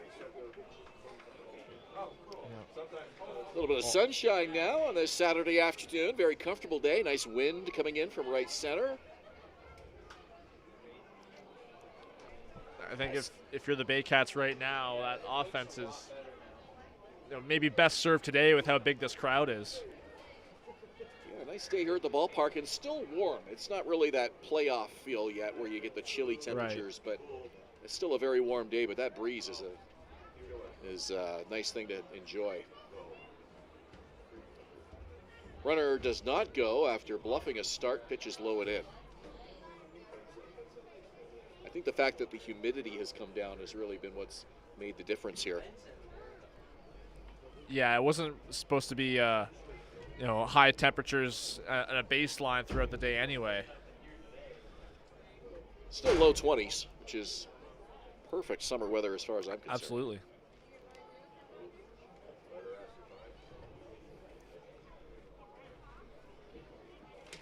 Plaz at first. It's a 1-2 count to Brad Verhoeven. Here's the pitch. Lifted foul. Count still 1-2. Champ Garner, the number 9 hitter, is on deck. Both Verhoeven and Garner, who's due up next, 2 of just 3 hitters in the Majors lineup already that haven't been struck out.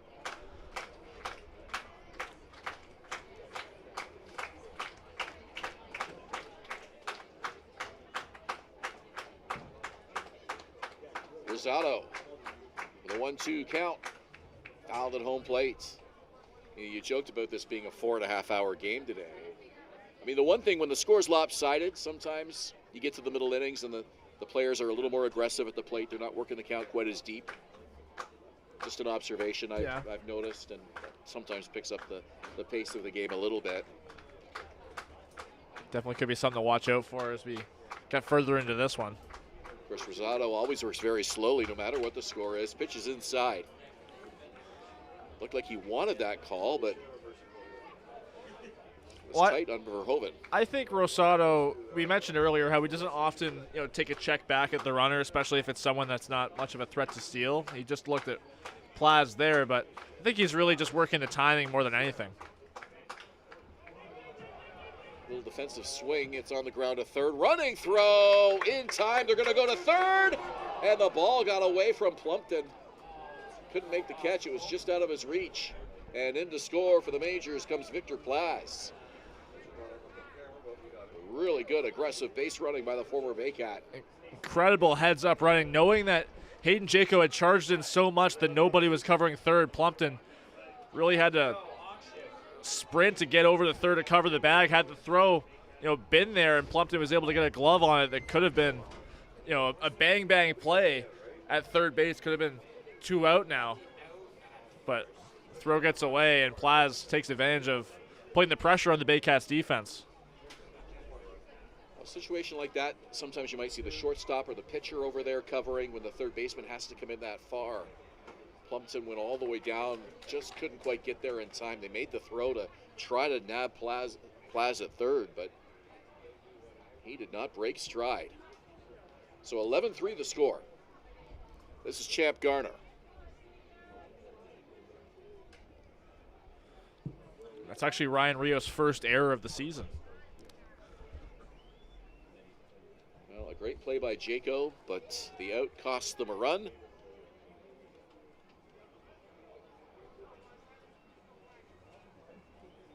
Still an 8-run lead for the Baycats. Foul back to the screen, 1 and 2. Also got to think, if you're the left fielder, Noah Macabrota, he wasn't even much close to that play either. If, as a left fielder, knowing that that play might be developing, you kind of have to have that intuition to head over and back up third base as well. That's a good point. Rosado with the 1-2 pitch. Swing and a miss. It's brought to you by IMP North.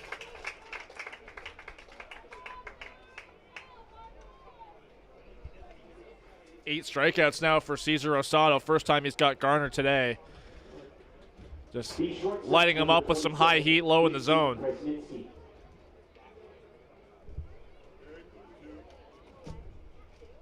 Eight strikeouts today to add to his 85 on the season.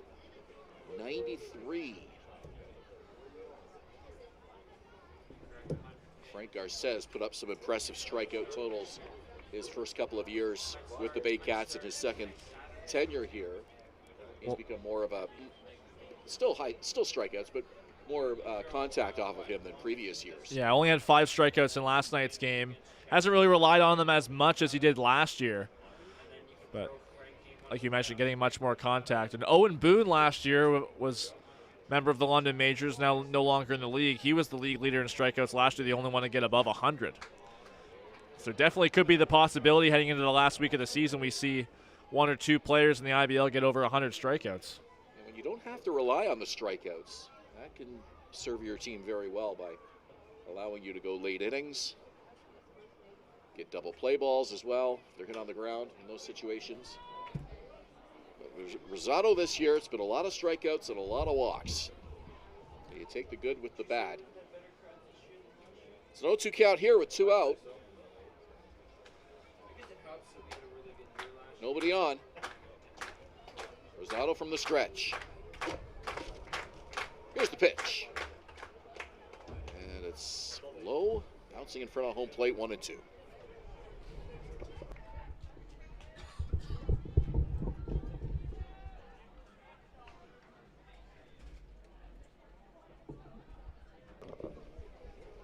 Minsky stepped out, now he's ready. Strikeout and a walk today.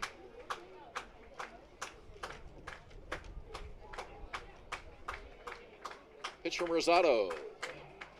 Called strike 3. 2 strikeouts in the inning against the London Majors. We played 3.5. Majors get a run. It's now 11-3 Barrie. You're watching Baycats TV and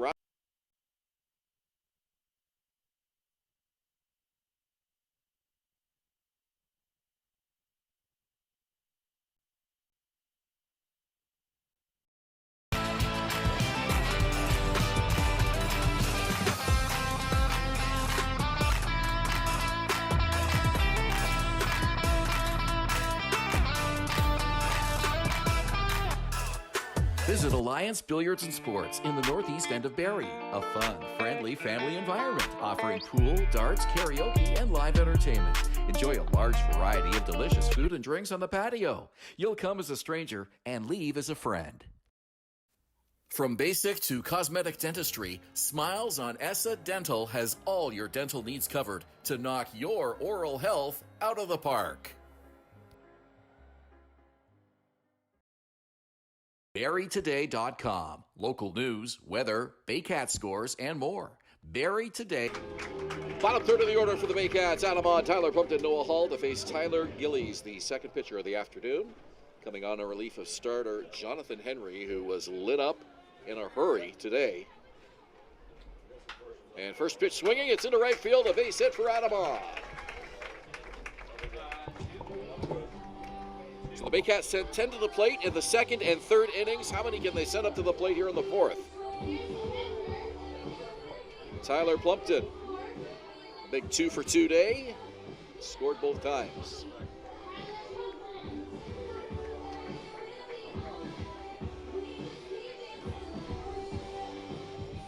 Eleven runs, 10 hits for the Baycats. Plumpton taking a breaking ball for a called strike. The bottom third of the order for the Baycats today has arguably been their most productive. 3 hits now for Odd, 2 for Plumpton already, and then Hall with 1, and then that hit by pitch. But all 3 of them scored twice. On the ground, right back to the mound, a high throw. Tyler Gillies absolutely rushed that for no good reason, and he knew it. Frustrated at himself.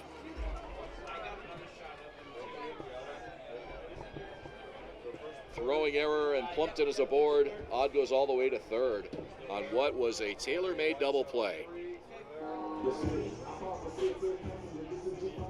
Yeah, Chanderdat took a few steps out to the mound just to see if he's okay. It was such a wild throw. He just wanted to make sure that something didn't go wrong there with the arm. Well, Gillies was visibly frustrated as soon as that ball hit green. And, you definitely have to do wonder, whether he hurt himself there because that throw was so shockingly wild.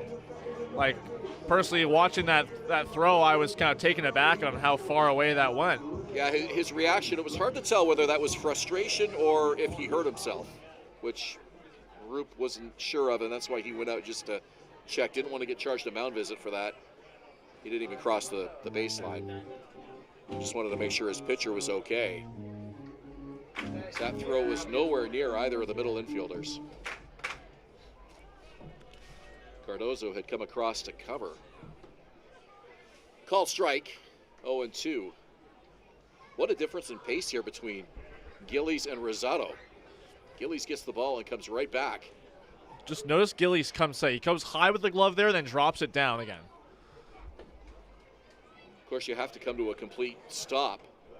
Yeah, he's coming ever so close to, having that be one fluid motion, especially when you're coming up so high with the glove and then routinely going all the way back down, as you'll do again right here. Yeah, there needs to be a definite rest that you come to, or the umpire will call that. Yeah, and you kind of see him drop his shoulders a little bit with a little bit of a flourish. So right there is kind of how you know whether or when he's going to be stopping his motion. Very animated out there on the mound right now. Working quickly. 2 balls, 2 strikes.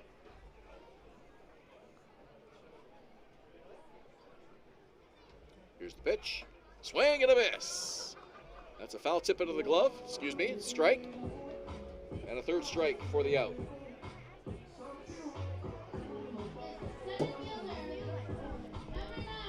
So Gillies gets Hall, and now Kenise Ijo comes to the plate. I guess we have 2 junior Baycat announcers today. Either that or he did so good we're keeping him on for another inning. I mean, I guess so. By the way, that was Brendan Nicholson pinch hitting for Noah Hall there. Oh, we missed that.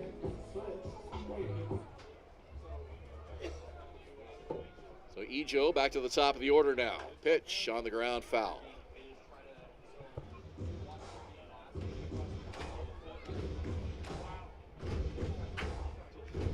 You can hear the grunts when Gillies comes home with the pitch. Really throwing it hard out there.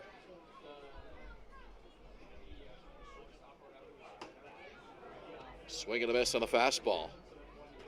He leaves nothing in the tank, and you can hear it.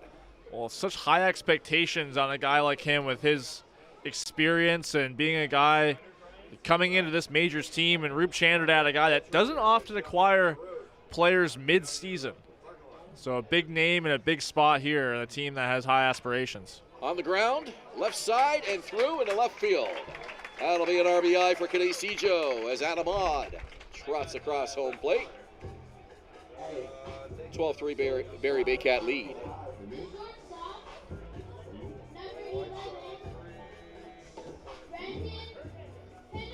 Brandon Hernandez, the shortstop.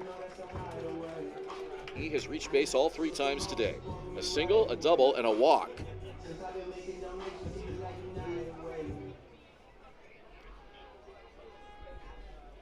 These Baycats players are going to like the stat totals that they see tomorrow morning when they check the stat sheets. Everybody contributing offensively here today. Only Ryan Rio and Nolan Macabrota haven't crossed home plate today. Rio has reached twice and a couple of errors. Macabrota with a fielder's choice. Other than that, everybody has gone on and scored.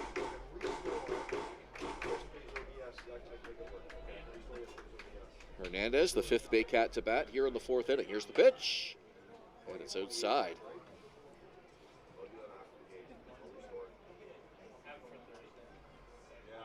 Well, Tyler Gillies, you wouldn't need to have him mic'd up because you can hear him up here.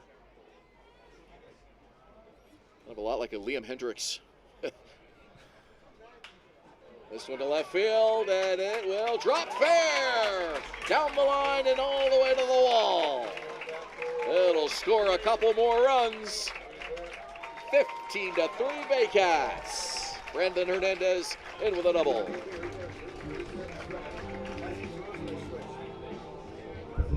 Just nothing going right here for Tyler Gillies, and it just seems like every time the ball comes off the bat of a Baycats hitter, he's in some kind of frustration with how he's pitching. Just that animated style of him.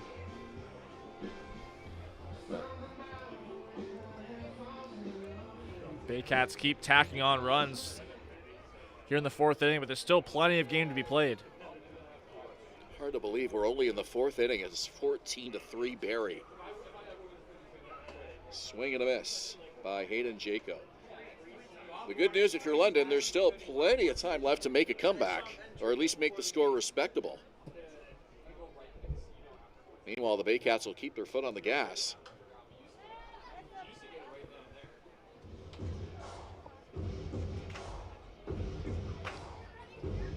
I remember way back, my first tenure covering the Baycats, first couple of seasons, this is going back almost 20 years ago now, we had the old scoreboard out there in right field, and there were a couple of games where the score would get to 20-3 or something like that, and they would actually shut the scoreboard off for the last couple of innings. They just, I guess it's a courtesy thing or whatever. Yeah, I think I've heard about, not just here, but I've seen that. It only happened a couple of times, and I'm pretty sure the score was up into the 20s or whatever, and everybody would still keep score, and of course it would get, registered and everything like that, but it just wouldn't be displayed on the scoreboard. And it was just sort of just kind of a sportsmanship thing, I think, was sort of the idea. Yeah, I think totally understand that. Not sure if that's going to happen today, but we're well on our way to a rout here in this 4th inning. 14-3 Baycats. High and inside.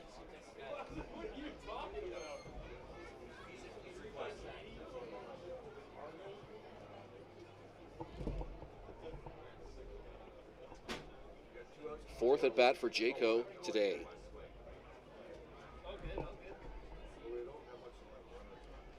Gillies checks the runner.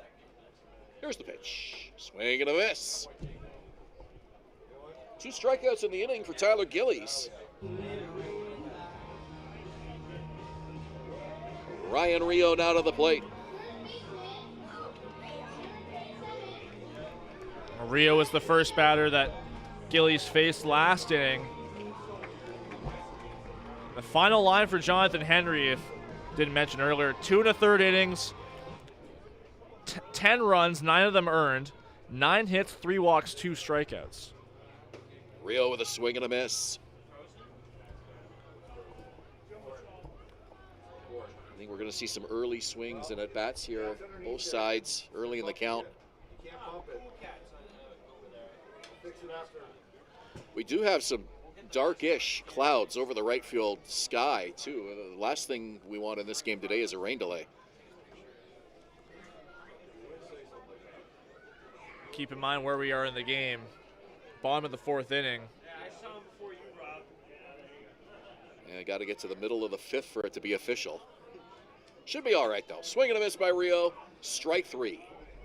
So 3 strikeouts for Tyler Gillies, but the Baycats add 3, and it is a 14-3 Barrie lead as we go to the top of the 5th inning. You're watching Baycats TV and Rogers TV in Barrie.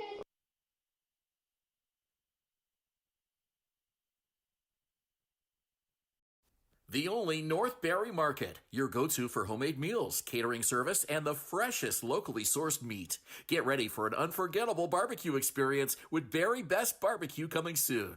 All at North Barrie Market, 580 Bayfield.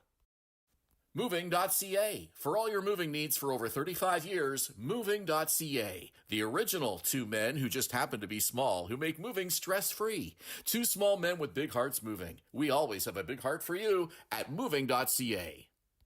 The Collingwood Brewery at 10 Sanford Fleming, producing delicious lagers, ales, and seltzers since 2014. The proud home of the Baycats Brew. Check out their retail shop and tap room, and select products at the LCBO, beer store, and grocery stores. Cheers, and go Baycats! From basic to cosmetic dentistry, Smiles on Essa Dental has all your dental needs covered to knock your oral health out of the park.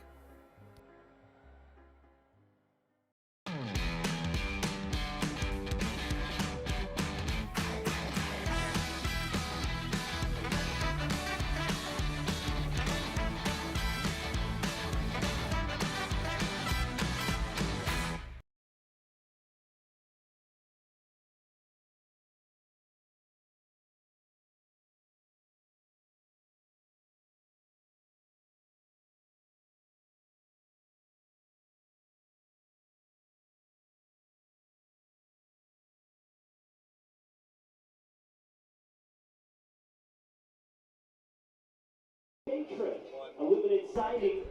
Quality. Top of the 5th inning here at Vintage Throne Stadium, and looks like what has become a rout for the Baycats in their favor. A 14-3 lead over the London Majors. Caden Cardoso to lead it off for London against Cesar Rosado. Back out with 9 strikeouts under his belt through his first 4 innings. First pitch Cardoso is inside. We have some defensive changes for the Baycats. Brad McQuinn is in left field. Nolan Macabrota moves from left to first. And Ryan Rio, I believe, is out of the game. Yeah, and Brandon Nicholson is in right field now after pinch hitting for Noah Hall.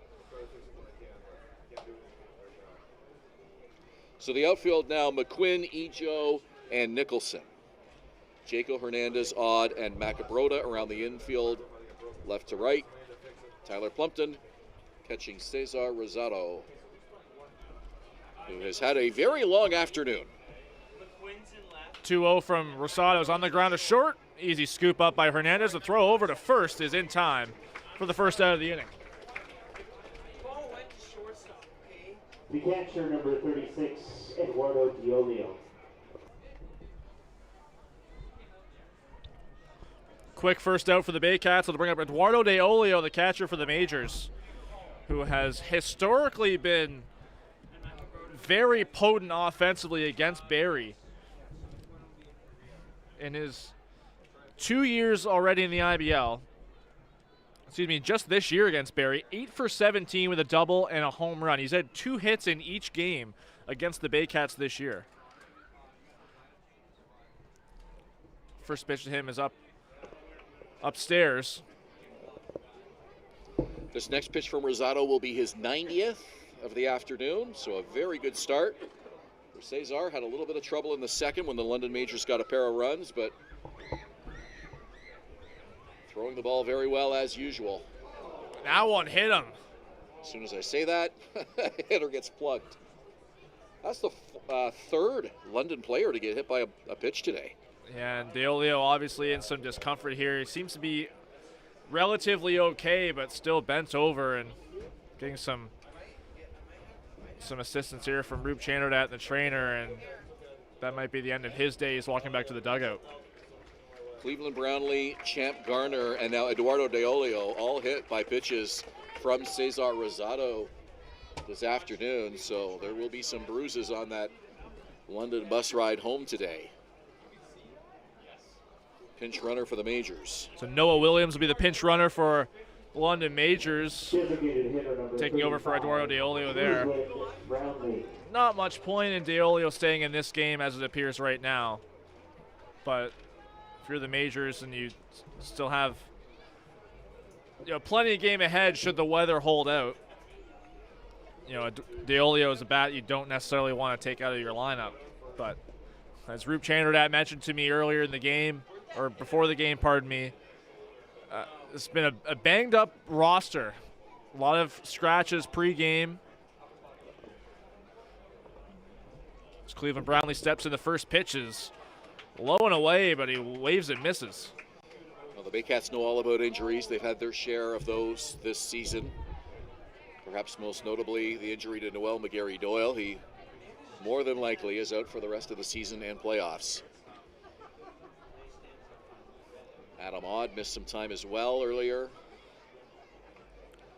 That one low, and there's also been injuries in the pitching staff. Braden Hillier had a knee injury earlier on. He's slowly coming back from that. I would imagine he'll be available for the playoffs. Hasn't pitched since that one night in Guelph. And Malik Williams has been able to stay in the lineup, but we know that he had been playing hurt earlier as well. Looks a lot better lately. Yeah, it's now hits in 4 straight games for him. Seems to be kind of getting back into his groove.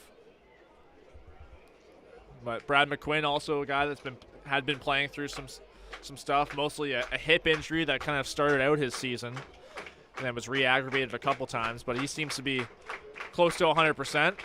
1-2 pitch is in there for strike 3 as Cleveland Brownlee waves and misses. That one for IMP North.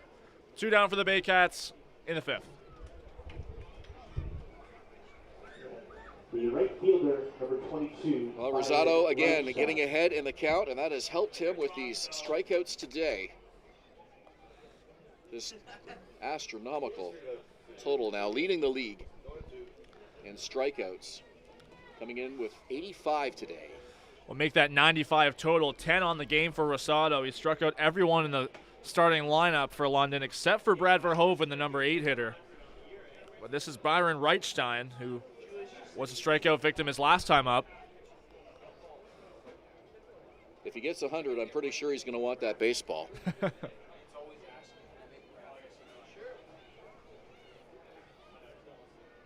0-1 to Reichstein is inside. Now, if you're a pitcher and you get a milestone like that in the middle of a game, is that taboo to ask for the baseball in the middle of the game? Like, I mean, if it's the end of the game, if it's a shutout or a save, you get the ball at the end of the game, but would it be out of place to ask for the baseball when the game's not over? Guys ask for the baseball on their first hit. Well, right? That's true. Yeah. And you know what? That happened with Carlos Sano a couple weeks ago. I mean, you never see that with a relief pitcher hitting, but he came up and got a base hit in the 9th inning, and immediately the team asked for the ball, and he got it.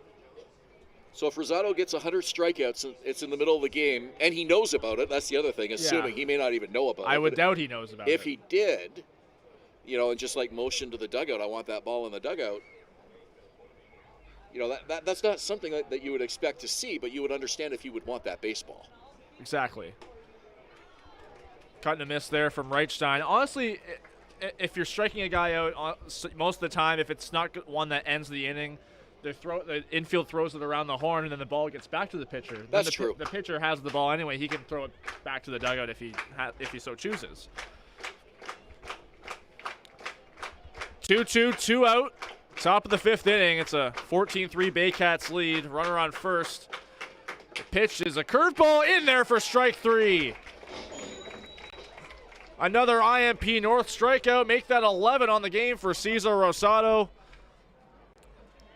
Baycats still up with a 14-3 lead as we head to the bottom half of the 5th inning. You're watching Baycats TV and Rogers TV in Barrie.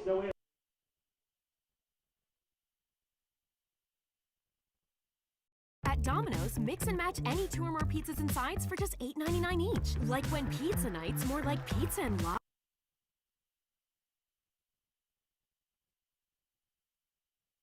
At Domino's, mix and match any 2 or more pizzas and sides for just $8.99 each. Like when pizza night's more like pizza and lava cakes night, or pasta and stuffed cheesy bread night, or we're gonna need a bigger table night. Mix and match Canada's favorite pizza and more at Domino's.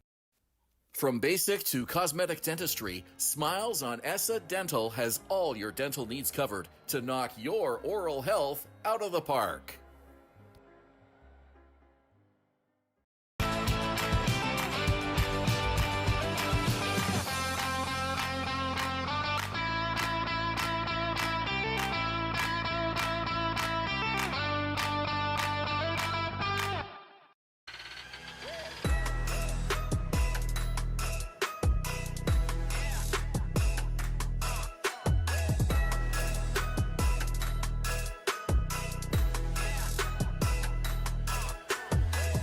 Hi, I'm Chrissy Fans from 400 Chrysler and Barrie Chrysler Dodge Jeep Ram. This year, we are the community partners of the Barrie Baycats.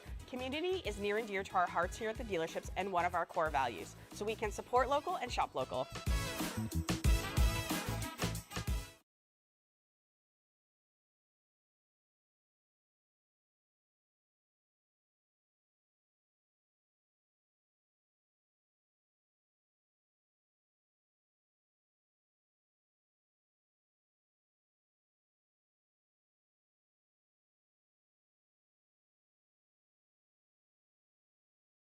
In majors, so with Eduardo Deolio coming out of the game, Noah Williams taking his place in the lineup, he moves over to first. Now Brad Verhoeven is the battery mate for Tyler Gillies, back out for his third inning of work. First pitch to Macabroda's up and away. Check out the sky to right field. I mean, I mentioned some menacing clouds coming in earlier, but we've got like a streak of light coming across that right field sky. We had some sunshine earlier today, but it's complete cloud cover now. Popped up. Playable, shallow left field. Coming in is Starling Joseph calling off Krasminski, and he'll make the catch. Designated hitter number 29. This is the final regular season matchup between these clubs, so definitely want to make sure they get the full 9 innings in here today. But of course, now that we're in the bottom of the 5th inning, this would be an official game anyway, so with Barrie on top comfortably. Nolan Macabroda, the only Baycats starter to not get a hit today or reach safely. Did reach on a fielder's choice earlier, but no walks or hits. Hayden Jaco had a walk in the 3rd, also another one that didn't have a hit, so just those two. This is Malik Williams. Sees a strike.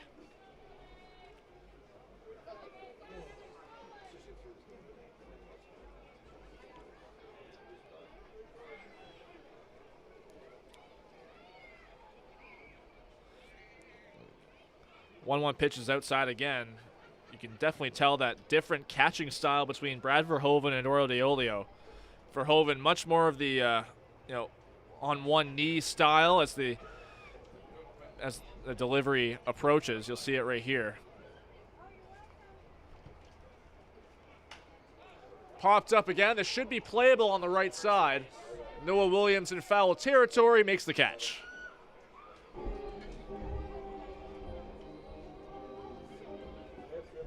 Couple fly ball outs quickly for Tyler Gillies, and just like that, he's got 2 outs. And that's the one thing the Baycats have not done today, is go 3 up, 3 down in an inning. Even in the 1st inning, they had a double by Brandon Hernandez. Couldn't get him in despite a wild pitch that got him to 3rd. But then 10 batters in the 2nd and 10 batters in the 3rd to put them on top, 11-2. Had another crooked number last inning. The offense has been firing on all cylinders today. Well, Adam Odd is 2 for 2 with a walk and a double, as he puts a big swing on that one, but cuts through it. A lot of shaded diamonds on our scorebooks here this afternoon, on the Barrie side of the ledger at least. Yeah, Odd with 3 of those as he fouls that one out of play. Auden Plumpton and Kenise Ejo all with 3 runs scored today.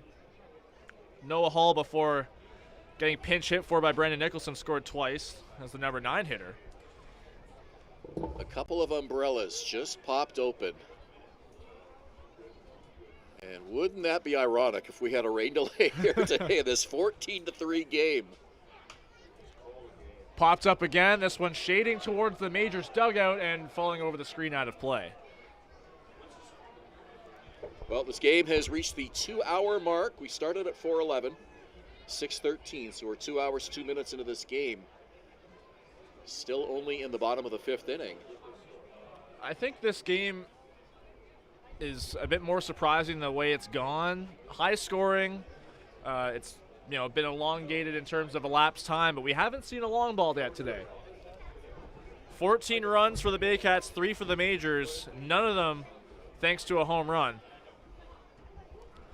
Ejo offers at it, but didn't go around. Well, this Baycats team really, when you think about it, they've kept us guessing all season long.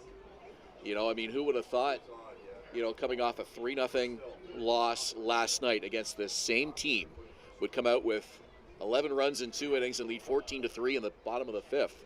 Same ball club, different park, different day, completely different score. Chopper on the ground towards second. Cardoso has a bit of trouble with it, and it'll be another error for him, his second of the game. Adam Odd reaches to extend the inning. Yeah, no 3-up, 3-down inning here in this 5th as the Baycats get a base runner, something they've done in 5 straight innings now here today. Cardoso had it in his glove as he stepped back on it, and it just popped out and couldn't regain any control. And with Adam Odd's hustle down that first baseline, no shot. Yeah, 5th error of the game for the Majors. They've been kind of a middle-of-the-pack team defensively this season. Actually, it's Barrie that has struggled more defensively. They have, I believe, the 2nd highest error total coming into today, second only to Toronto. The Baycats have just 1 error, 5 for the Majors.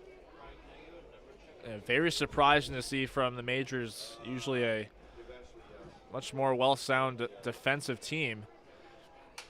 Broken bat, chopper out to right field in the air. It'll drop in right center field. So another base hit for Tyler Plumpton, his 3rd of the game.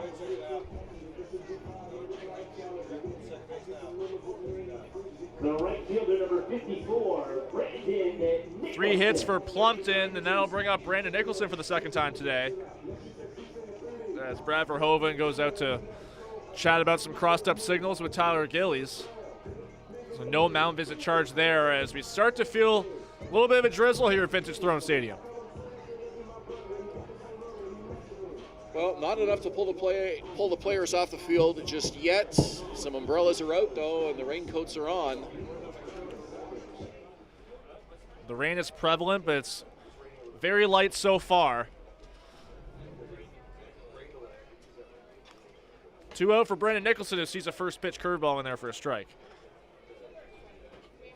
The one thing the Baycats have done very well this season is they've avoided any prolonged losing streaks. You look at other teams around the league that have had troubles with losses. Hamilton had a very long losing streak this season, and the Baycats, anytime they have a game where they're on the wrong side of the score, and even a shutout like last night in London, they seem to come back with a really strong offensive effort the following game, and that's what we've seen here today. Well, if I can recall, I don't believe the Baycats have lost more than 2 games in a row this year. The Pack the Park game against Guelph was a disappointment, but then they came back with a win over London on the Saturday, or Welland, excuse me, on that Saturday afternoon here. So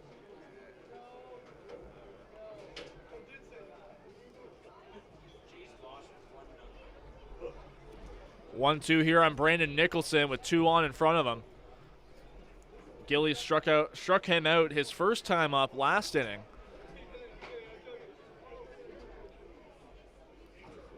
One-two from Gillies is up and in. Offer at it. Didn't go around. Peel down to first base. Scott Costello, the first base umpire, making the call.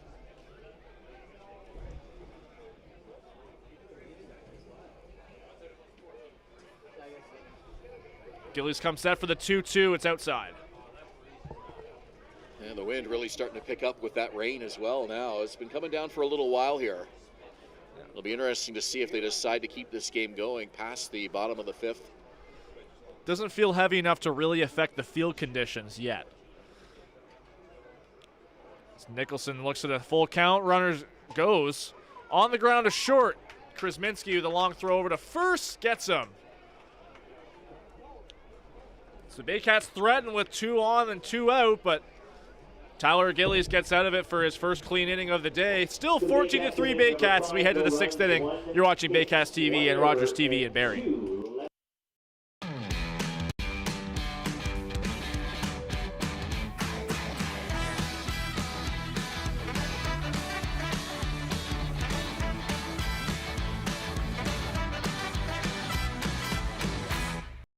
Danielle May Real Estate, supporting the Barrie Baycats and ready to help with all of your real estate questions. What is your home worth? Should you sell now or wait? Danielle is dedicated to your success. The next time you think real estate, think Danielle May. From basic to cosmetic dentistry, Smiles on Essa Dental has all your dental needs covered to knock your oral health out of the park.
We're back at Vintage Throne Stadium for inning number 6 between the Barrie Baycats and the London Majors. A 14-3 Baycats lead. And a new pitcher in the ballgame taking over for Cesar Rosado is Braden Pakula. Left-hander out of West Virginia. Cijo ranges over to his left and makes an easy catch for out number 1.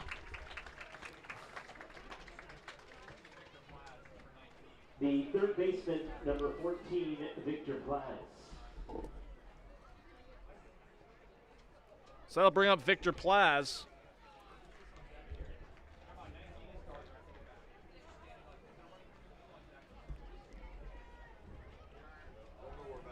Former Barrie Baycat. Spent last year with the team.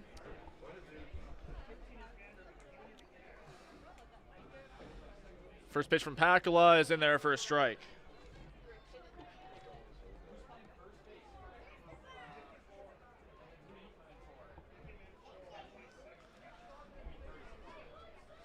Oh, 1 from Pakula, another called strike.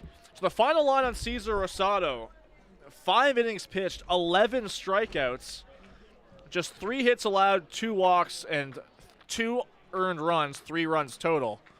It's an incredible outing for him. 99 pitches, there's a fly ball to center field again, but shallow enough for Cijo to come in and make an easy catch. 2 down.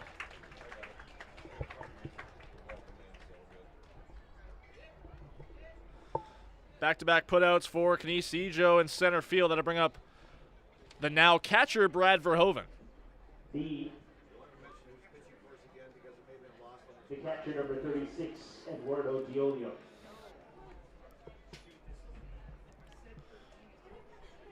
Braden Pakula been a couple clean outs after taking over for Cesar Rosado. First pitch outside to Verhoeven.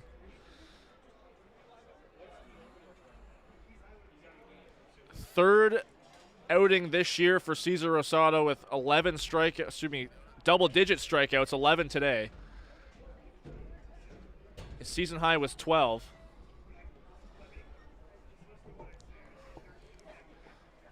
Two-0 here from Pakula to Brad Verhoeven. There's another. That one's low. Rain has subsided for now. Drizzle has kind of gone away since the bottom of the 5th.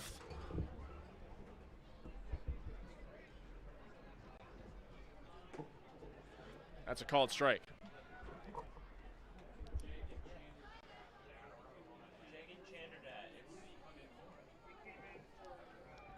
3-1.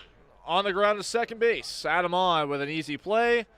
Throw on to first is well in time, so a clean 3-up, 3-down inning for Braden Packel in relief of Cesar Rosado. We head to the bottom of the 6th inning, still 14-3 Barrie. You're watching Baycats TV and Rogers TV in Barrie. Visit Alliance Billiards and Sports in the northeast end of Barrie. A fun, friendly family environment offering pool, darts, karaoke, and live entertainment. Enjoy a large variety of delicious food and drinks on the patio. You'll come as a stranger and leave as a friend. From basic to cosmetic dentistry, Smiles on Essa Dental has all your dental needs covered to knock your oral health out of the park.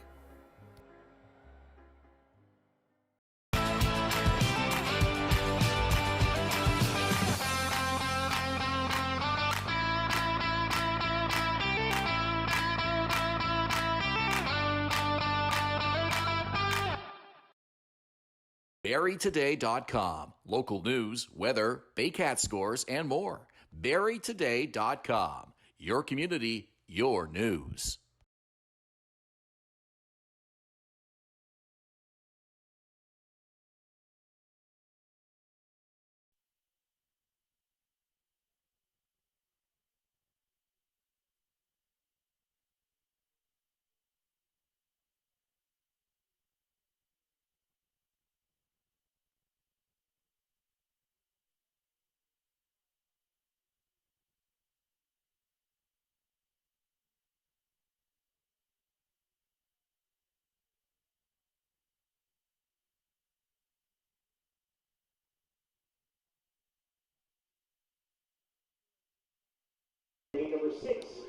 Baycats coming to bat as we go to the bottom of the 6th inning here at Vintage Throne Stadium. It's brought to you by Moving.ca, two small men with big hearts moving, making moving stress-free for over 35 years. So after not scoring in the 5th inning, the Baycats surely will be aggressive here in the 6th at the top of the order coming up. It'll be Kenise Ejo, Brandon Hernandez, and Hayden Jaco. 1, 2, 3. Against new pitcher in the ballgame for the Majors is Jared Lund, left-hander.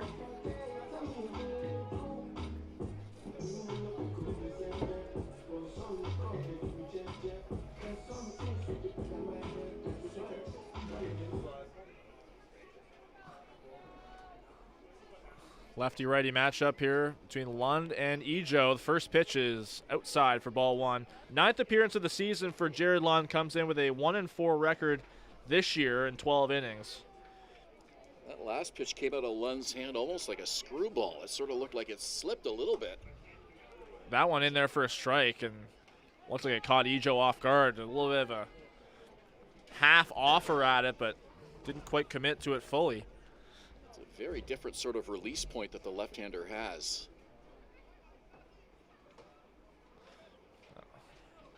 Real off-speed pitch there inside.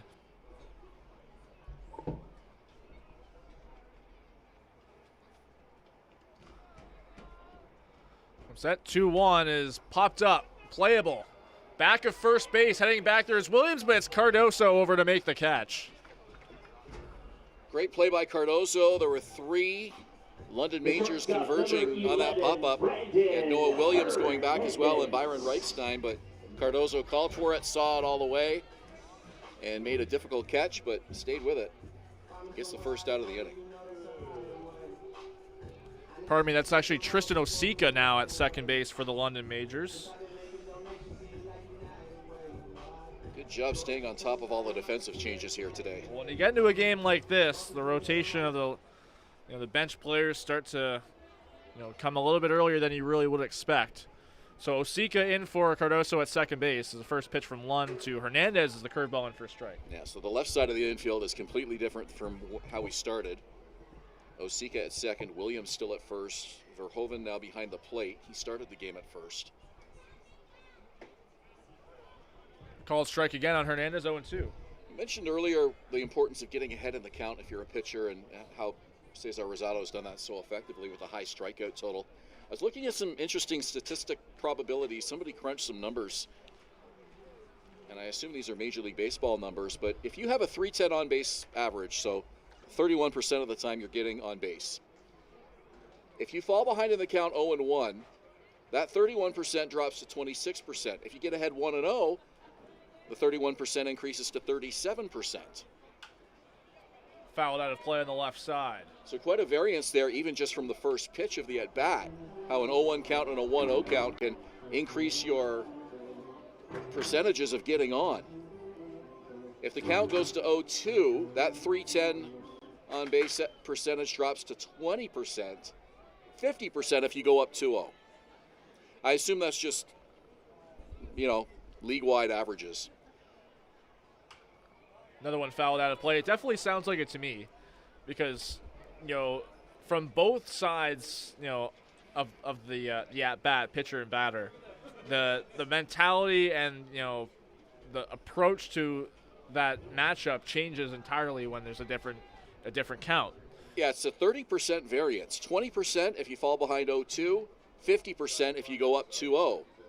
And again, that's using the basing that on a player with a 310, a 31% on base percentage. I found that very interesting. I think a big reason for that is quite often when the pitcher gets behind an account, they're usually more likely to use their fastball.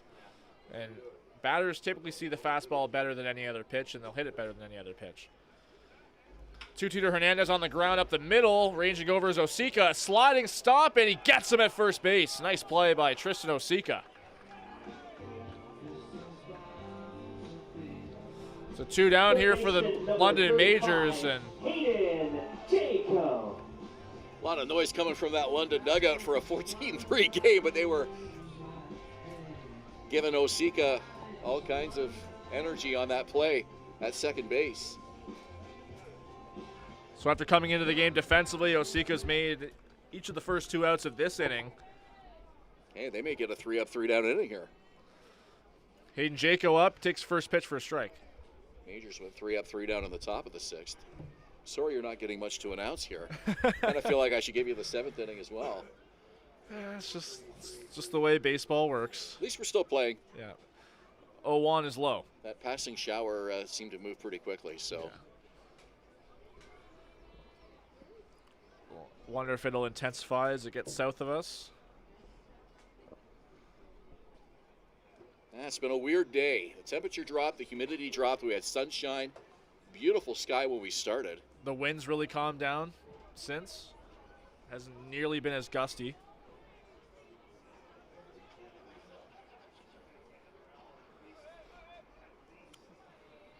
Jared Lund from the stretch and a 2-1.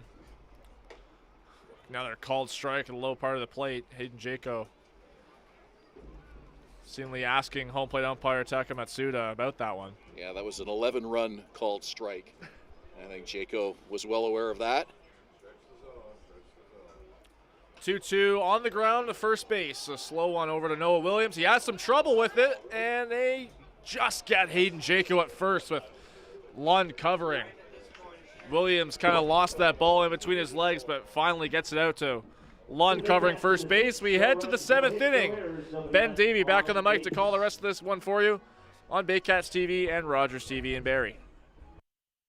Hi, I'm Chrissy Fans from Hern and Barrie Dodge Jeep Ram. This year, we are the community partners of the Barrie Baycats. Community is near and dear to our hearts here at the dealerships and one of our core values, so we can support local and shop local.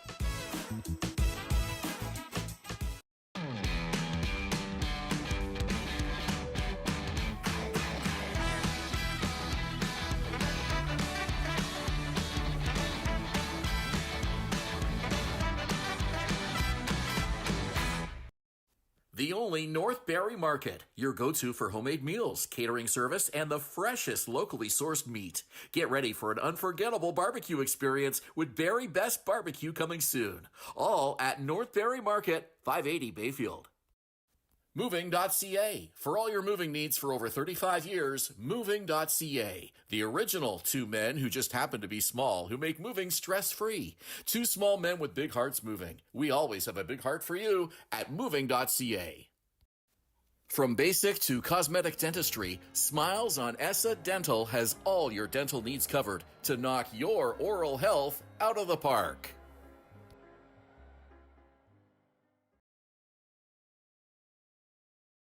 Head to the top of the 7th inning. It has been all Baycats since the 4th inning. Barrie with 6 in the 2nd, 5 in the 3rd, 3 in the 4th. Up by 11 now as we head to the top of the 7th.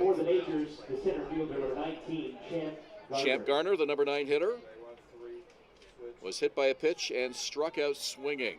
Braden Pakala out for his 2nd inning of work, and it's a pop-up on the outfield grass. Second baseman Adam Odd catches that right in front of his right fielder. 1 out. The shortstop, number 27. Quick 4 outs for Braden Pakala after coming into this game in relief of Cesar Rosado. But it seems like very often for Pakala, he'll have some, quick couple first innings in his relief appearance, and after that, it really becomes a struggle for him. We'll have to wait and see on that one as Kuzminski comes up. And this one's hit on the ground to left field. A roller gets through. Base hit for the Majors as Kuzminski is on. The second baseman, number 39. For those who enjoy pitching, you and I have talked about this, the Immaculate Grid, which is always a fun little puzzle. I like to do it every morning. And today's Immaculate Grid is all pitchers. Okay. So there's 3 categories across the top, 3 down the side, and you got to find the pitcher that matches the 2 categories that line up. So I got 7 out of 9 today. I won't tip them off, but if anybody hasn't done it yet, but if you like which pitchers, ones didn't you get? I didn't get so the one category was threw a no-hitter and won a Cy Young. And I thought Mark Burley had won a Cy Young award. I guess he hadn't. So Randy Johnson. I missed on that one. I had Randy Johnson in a different category. Okay. And then threw a no-hitter and made it to the Hall of Fame. And I can't remember who I put there, but I got that one wrong too. Mike Mussina? No, he never threw a no-hitter. Did he throw a no-hitter? I think so. I think he did. I would have put Mike Mussina in one of those. And then whenever I'm wrong, I go and I look at the possible answers that I could have guessed that was correct. One that would have been great for that Cy Young no-hitter one would have been Jake Arrieta. He actually That's a good one. He threw 2 no-hitters, and he won the Cy Young in 2015, which I totally forgot about. That was the year before the Cubs won the World Series. Yeah, and then he had that complete game in the wild card game in Pittsburgh. Yeah. The tricky thing is, if you use a player once, you can't use him again on the grid. So I used Randy Johnson really early. I used him as there was one for 200 wins in your career and 2,000 strikeouts in your career. And I put Randy Johnson there, and I couldn't use him in any of the other categories. So Cardozo down on strikes for IMP North, 2 down in the inning. Here's Noah Williams, the first baseman. Swings and misses. The one thing with that 200 win category, it doesn't sound like a big number, but it really is. When you think about some of the really good pitchers that never hit 200 wins, there's a lot of them. And that's a stat that's going to be rarer and rarer because you don't see as many 20-win seasons in Major League Baseball anymore. You used to get quite a few of those every year, but... Yeah, the last one I think was Julio Urias in 2022 with the Dodgers, and now he's seemingly out of Major League Baseball for some off-the-field issues. Here's the pitch. Fouled back to the screen.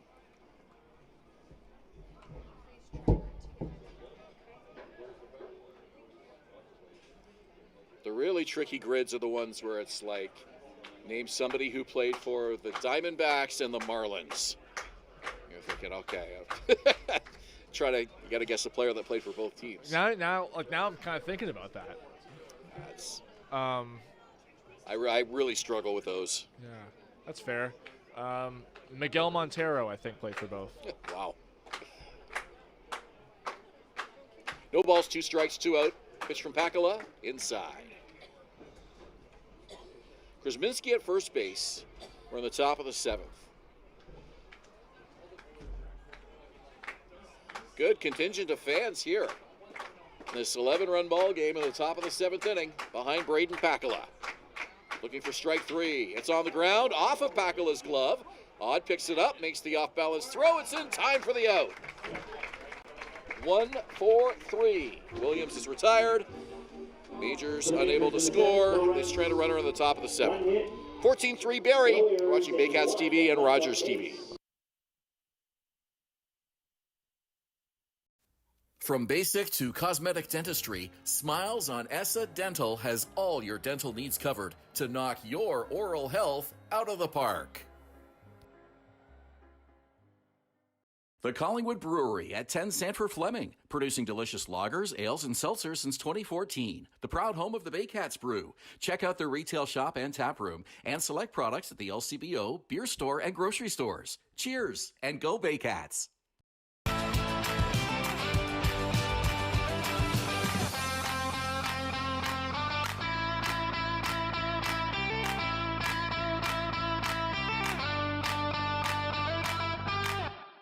Domino's, mix and match any 2 or more pizzas and sides for just $8.99 each. Like when pizza night's more like pizza and lava cakes night, or pasta and stuffed cheesy bread night, or we're gonna need a bigger table night. Mix and match Canada's favorite pizza and more at Domino's.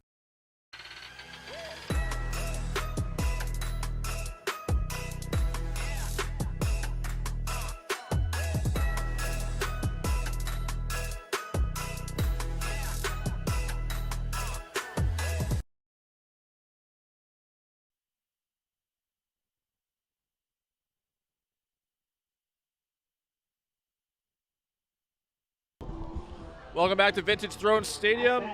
Bottom of the 7th inning here. Brad McQuinn coming up, and this inning is brought to you by Psycho Solutions, full automotive service from headlights at tailpipe. Brad McQuinn, who came onto the game midway through, hitting in Ryan Rio's spot. He will lead it off here in the bottom of the 7th inning. Nolan Macabrota, Malik Williams due up behind him. 14-3, Baycat lead. Here at Vintage Throne Stadium. First pitch swinging. McQuinn hits it to the second baseman. What a catch by Tristan Osika. And that fires up the London dugout. He's made a couple of great defensive plays since coming on into the game. It's a leaping catch ranging to his left from Osika. And like you mentioned, he wowed the Majors dugout when he came into the game with a couple putouts in the 6th. And now in the 7th, keeping that effort going, robbing Brad McQuinn of surely what would have been an easy single. So here's Brad McQuinn, Nolan Macabrota. McQuinn retired, and Malik Williams on deck.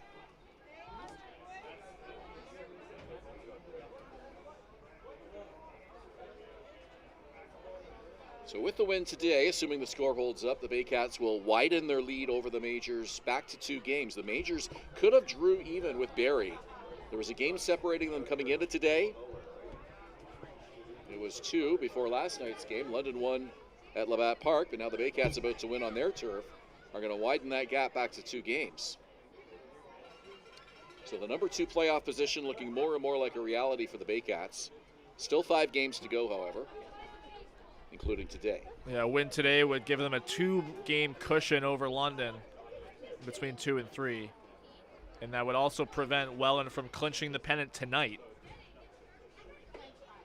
Macabrota taking all the way, keeps the bat on his shoulder, and it's a called strike 3-1. And Jack Fisher in Chatham tonight. Magic number is 2 for the Jackfish tonight. Bottom would pretty much have to fall right out of the Jackfish in the final 2 weekends here for Barrie to catch them at this point. This one in the left field, and a nice catch made by the third baseman, Victor Plaz. 2 out in the inning. How about Jared Lund coming on in relief, doing a nice job. At the Baycats 3 up, 3 down in the 6th. Malik Williams now will bat here on the 7th.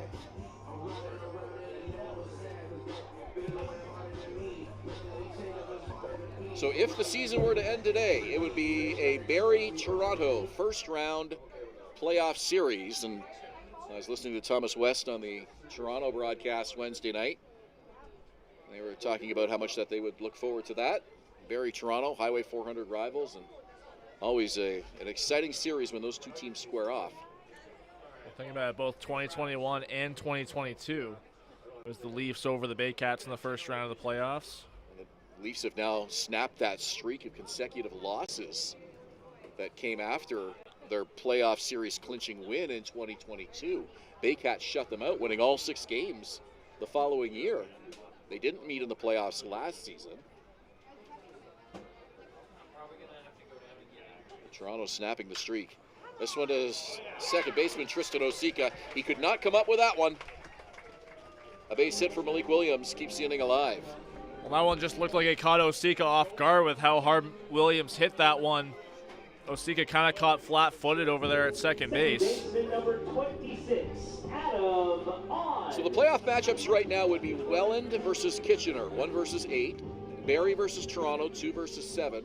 And then things still very much up in the air for the other 2 series, but with London losing here today, it would be Guelph in the number 3 spot to play Hamilton. In the number 6 spot, London would be 4 against Chatham-Kent 5. But again, a lot of variance can still happen there, especially with those 2 middle series. 3 teams separated by 1 game coming into today, but with the Barrie win, that creates a little bit of separation from them and London and Guelph.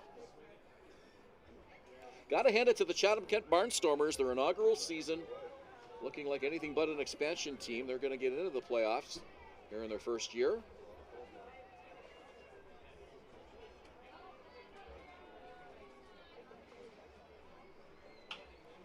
Odd with a high pop-up.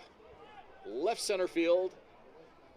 And the catch is made by Champ Garner. So the Baycats strand a runner in the bottom of the 7th. We go to the top of the 8th.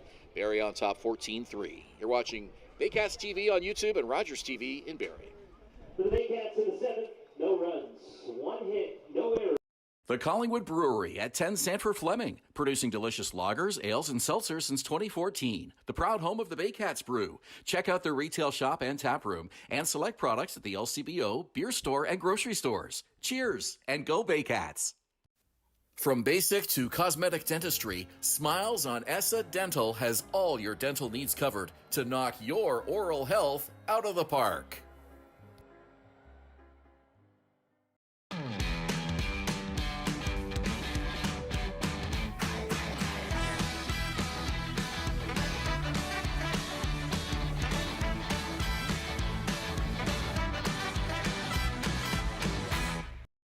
Danielle May Real Estate, supporting the Barrie Baycats and ready to help with all of your real estate questions. What is your home worth? Should you sell now or wait? Danielle is dedicated to your success. The next time you think real estate, think Danielle May. Visit Alliance Billiards and Sports in the northeast end of Barrie. A fun, friendly family environment offering pool, darts, karaoke, and live entertainment. Enjoy a large variety of delicious food and drinks on the patio. You'll come as a stranger and leave as a friend.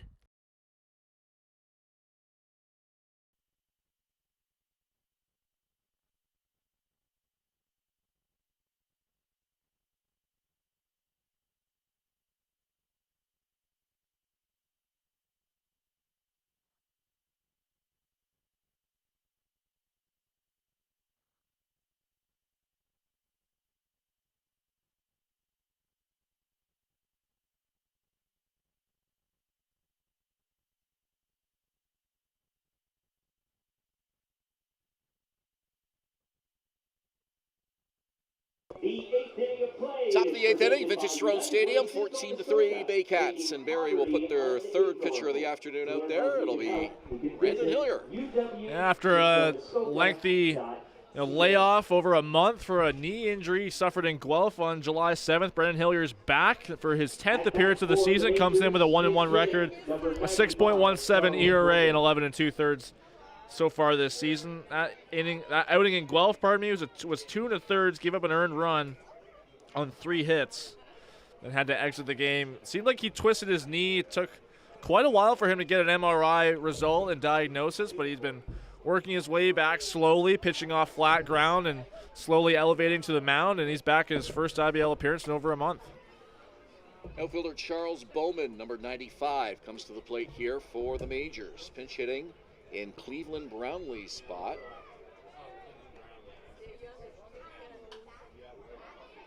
Pops it up. And over at third base is Hayden Jaco, makes the catch. One away.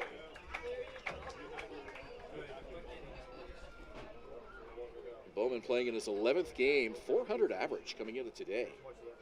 4 hits and 10 at-bats. Make it 4 for 11. Right fielder number 22. Byron Reichstein comes to the plate for the 4th time today. Struck out twice. Doubled and scored in the 2nd inning. First pitch swinging, and he hits it on the ground to right field. 2nd hit of the game for Reichstein. And now it's Starling Joseph. Well, after going hitless for the last 5 games, Reichstein a couple hits today, including the double, and eventually scoring in the 2nd inning. This game, if you're looking for positives for London Majors, getting Byron Reichstein back in a little bit of a groove, the IBL veteran, that definitely could be a good thing for them as the season winds down. First pitch strike to Starling Joseph. Joseph hitting .267. Coming into this at-bat 0 for 3 with 2 strikeouts, both of them to Rosado in the 2nd and 3rd innings. 0-2 to him here. Majors had 2 players in the home run derby in Welland before the All-Star game this year, and Joseph was one of them. Caden Cardozo the other. Joseph eliminated Jonathan Salazzo in the 1st round of the home run derby. Here's the pitch. Called strike 3. It's brought to you by IMP North. 2 out in the inning. Third baseman number 14, Victor Plaz. Well, 3rd time Joseph has gone down on strikes today. 2nd time looking. Kind of have to expect more if you're Roop Chandidat from one of your, bigger names in the lineup than Joseph. Got to swing the bats. 11-run game. The strike zone is not getting any smaller, that's for sure. Swing and a miss. A little off speed from Hillier, former teammate of Plaz. 14 runs, 14 hits for the Barrie Baycats today. 3 on 5 for the Majors, with the story of the game, 5 errors by London and 2 big innings by the Baycats. 6 in the 2nd, 5 in the 3rd. 10 batters to the plate in each of those innings. And this score was out of hand before we reached the top of the 4th. Here's the pitch. And it's low and away. Both these teams in action tomorrow, so quick turnaround for both of these clubs. Baycats, it'll be their 4th game in 3 days.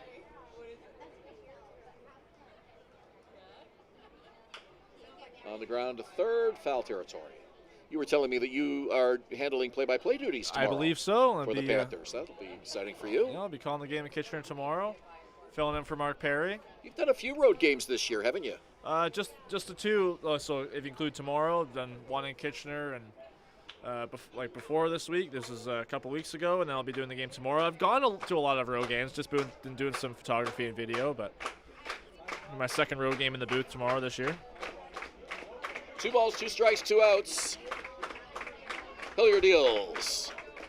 Just missed outside, plumped and framed it. Did not get the call from home plate umpire Takahito Matsuda. And Hillier will have to come back again here with a 3-2 count now.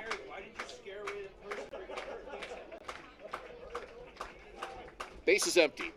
Or runner at first, excuse me. First pitch, the 3-2 pitch is fouled away. At first is Byron Reichstein. He was off with the pitch. We've seen this before earlier in the game with Victor Plaz, just being able to work out some counts to full earlier against Rosado and now here against Hillier. Be a true test for Hillier in his first outing in over a month. A good spot for him in some low leverage innings. Runner goes, and it's a pop-up, and it will be foul again.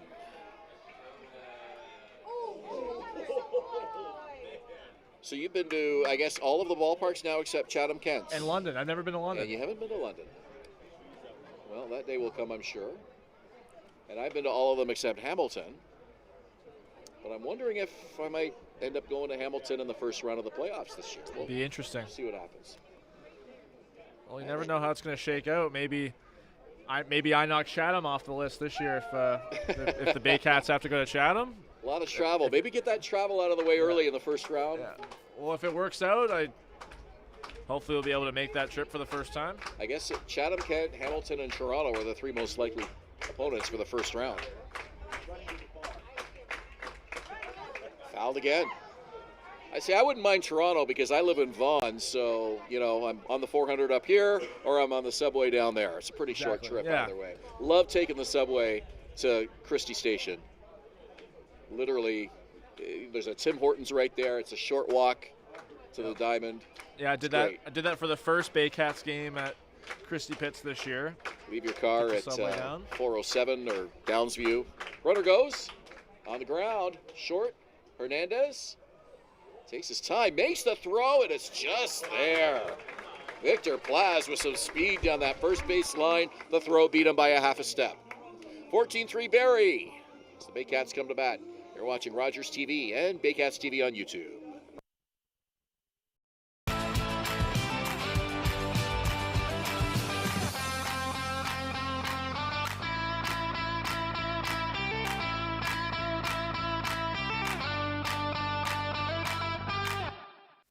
From basic to cosmetic dentistry, Smiles on Essa Dental has all your dental needs covered to knock your oral health out of the park. The only North Barrie Market, your go-to for homemade meals, catering service, and the freshest locally sourced meat. Get ready for an unforgettable barbecue experience with Barrie Best Barbecue coming soon. All at North Barrie Market, 580 Bayfield. BarrieToday.com. Local news, weather, Baycat scores, and more. BarrieToday.com. Your community, your news.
Welcome back to Vintage Throne Stadium. It's the bottom of the 8th inning. It's brought to you by United Way Simcoe Muskoka, making poverty unignorable. To learn how you can help, you can visit uwsimcoemuskoka.ca. Christian Coombs comes into the game for the Majors, and it's his second appearance here in Barrie. Yeah, he had the start in the first matchup here at Vintage Throne Stadium between these two clubs. That was a London win. But no decision on his part. It was his first outing in the IBL. 3 2/3 was that one. 4 earned runs allowed on 2 hits, 4 walks. But since then, he's been one of the better relievers out of the bullpen for London. Ever since then, he's only been coming out of the bullpen. On the year, 1-0 record, 7.42 ERA, 13 1/3 innings. Plumpton swinging, and he drives it to center field. It is right at Champ Garner, 1 away. Well, I remember that game well. You were on the mic along with Sam McCoy that evening, calling play-by-play, and I was on public address covering for Rob Daniels that night. So we've only seen London twice here in Barrie, and that's one of the oddities with some of these teams is that we only get to see them twice now.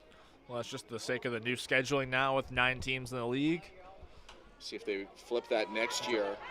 This one might be playable. Nope. Oh, man. I had a chance to grab that. How about that? I was not ready for that carom off the bench. Right at you. It was right there. I could have grabbed that. Like it wasn't going to be a clean catch. It was off the bench, but it rolled off here and down underneath the benches. So close, man. That's disappointing. That's disappointing. Well, I've been saying for quite a few games now, we're due for a foul ball, and that was the closest we've had, I think, in our 2 years working together. Were you with me the night that I got a ball? I picked it up. It was like just sitting there. I reached down and grabbed it. But no, I must not have been. And I gave it to a young fan. No, that wouldn't have been me then. Yeah. But at least in the time I've been working with you, that's been the closest we've ever had. It might have been 2021 that I got. It wasn't a catch. I just picked it up. It was just sitting there. But well, to right field, it's a base hit. Brandon Nicholson is on. Back to the top of the order now for Canisi Jr. Fielder number 9, Canisi. Well, Ben, that just goes to show you now that you got to stay ready at all times. Yeah, that's it. And even in these 11-run games, still plays to be made. A fan handed me a glove now, sarcastically. There's no way I could have had the reflexes to reach over there in time.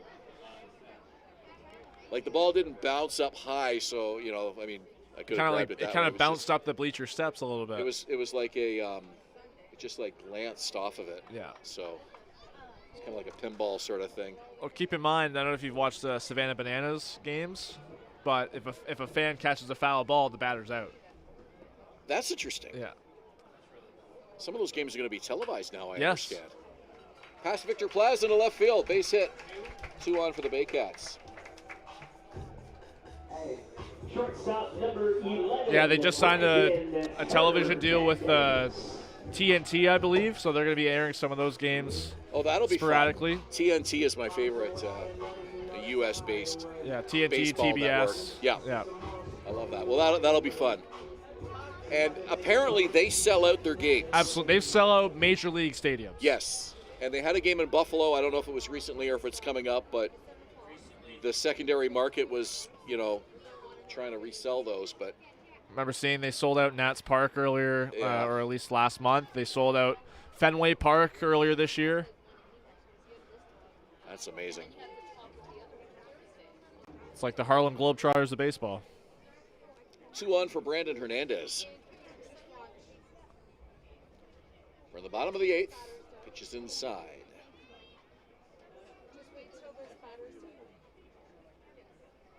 Up here today with these London uniform numbers. No names on the backs of those jerseys, but trying to figure out who's who and where they are. It's been a bit of a challenge today with the definitely has been a challenge. I will say that color scheme of these uniforms. As nice as they are, bit of a challenge for broadcasters. I liken it to when the Leafs had their first reverse retro jersey in 2021. They had the navy blue jersey, but with dark gray numbers. Yeah, even those were hard, and those were solid colors. Yes. But we've got a camouflage background to navy blue numerals. It's a little hard to pick those numbers up, to say the least. London has 2 of the nicest uniforms in the IBL. I love the nice crisp white home uniform that they have, and then the road grays with the capital letters London, kind of like the New York Yankees road gray. If I'm not mistaken, those are new designs this year as well. It's a nice classic look.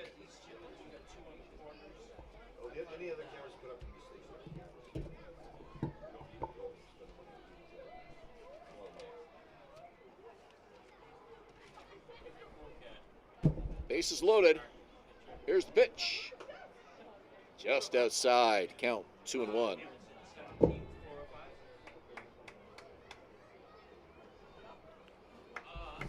Well, we're going to get 3 hours of baseball in today. The second half of this game has been moving along nicely. And this one's lined into the glove of Osika. Gets up and scampering back to first is Nicholson. Hernandez. That was an incredible catch from Osika. He's been dazzling today at second base since coming in defensively for Caden Cardoso. Here's Brad McQuinn now with 2 out of the inning. Yeah, for a guy who came into the ball game halfway through, they have gotten their money's worth out of him today defensively. He has earned his meal money, to say the least. So McQuinn now with the bases loaded. In the dirt, and the ball stays in front of Verhoeven. It is Brad McQuinn's birthday today, so looking for his birthday base hit. It would be nice for him with the bases loaded. Bottom of the 8th inning. Could be a big moment for him coming up here. We shall see. 14-3 Barrie. Pitch on the way. Swing and a miss. Trying to blow the candles out on the cake with that swing. 1 ball, 1 strike.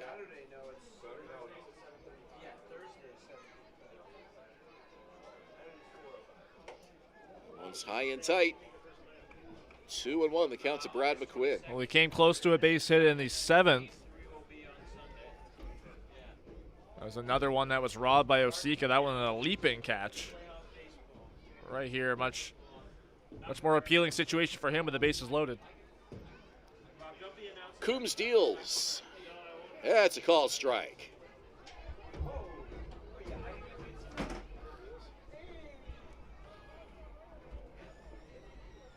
Nicholson at third, Ejo at second, Hernandez at first.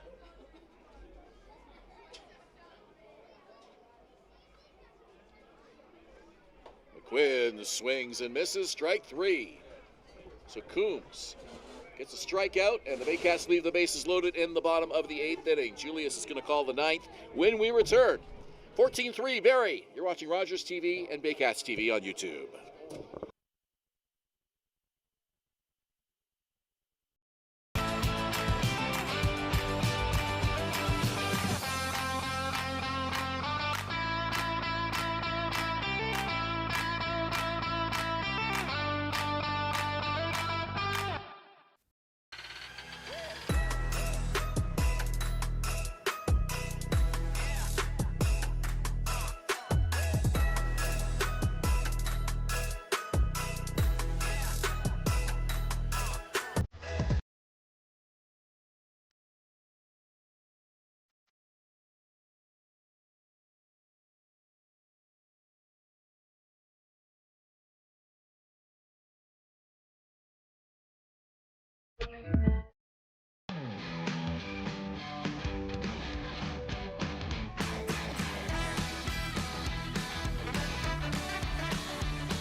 From basic to cosmetic dentistry, Smiles on ESSA Dental has all your dental needs covered to knock your oral health out of the park.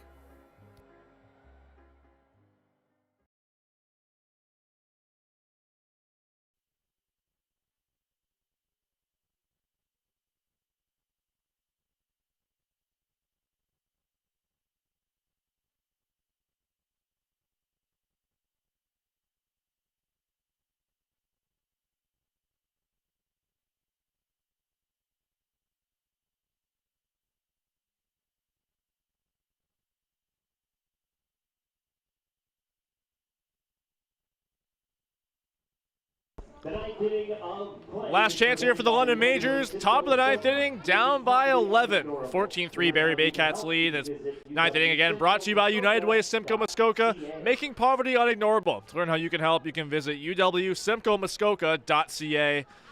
And a couple defensive changes for the Baycats and some notable ones.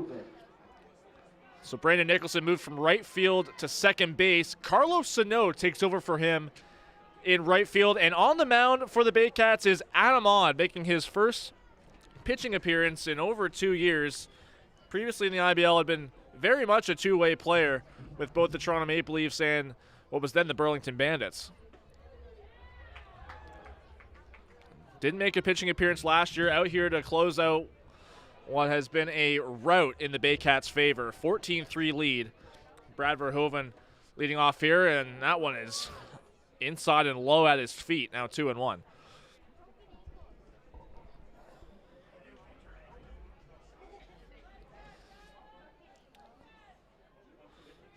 Verhoeven, the only batter in the Majors lineup today that hasn't struck out. He's 1 for 3 so far, had a single and was stranded at third base in the second inning, as that one again is low. So 3-1 here on Brad Verhoeven. Adam Odd, his first batter faced today, and first batter faced in a long time. 3-1 pitch is in there for strike 2.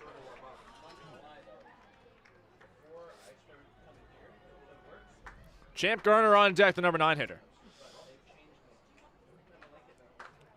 3-2 pitch, popped up, playable.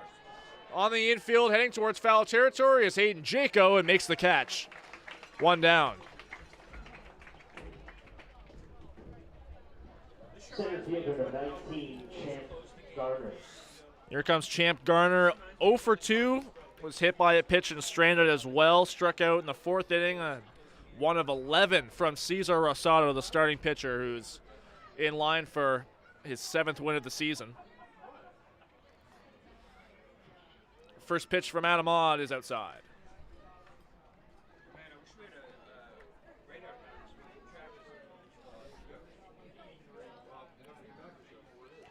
1-0 again. That one just catches the outside corner. 1-1.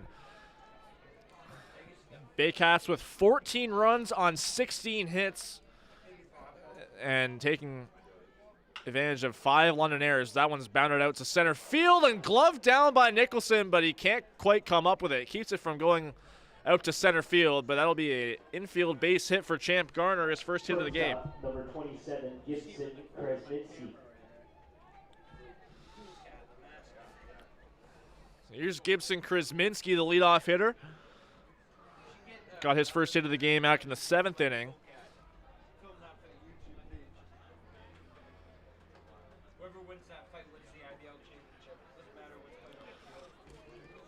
Adam Odd looking for a ground ball here. First pitch to Krasminski is just outside.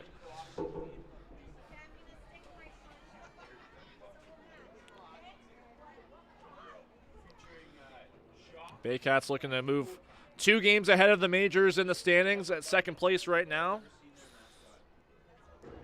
Barrie 2.5 games back of Welland, who have a magic number of 2 to clinch the IBL pennant for the 2nd consecutive year.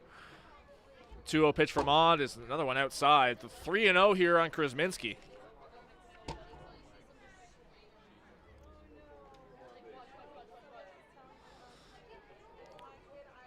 Tired Baycats dugout standing at the railing as a 4-pitch walk taken by Gibson Krasminski. They'll put 2 on here in the 9th for London. Second baseman, number 39, Jagan Chandradat.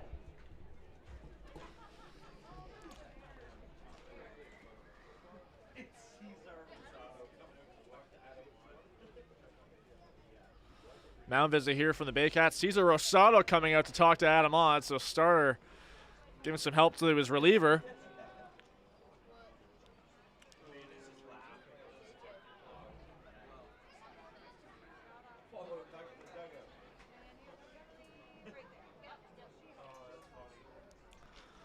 Now I'll bring up Jagan Chandradat. Pardon me, it wasn't Tristan Osika earlier in the game taking over for Caden Cardoso. It's Jagan Chandradat. Fouls that first pitch off. So Chandradat struck out his first time up. That was in the 7th, but the story for him makes some incredible defensive plays, robbing some base hits from the Baycats. A total that would have gotten closer to 20 had it not been for him.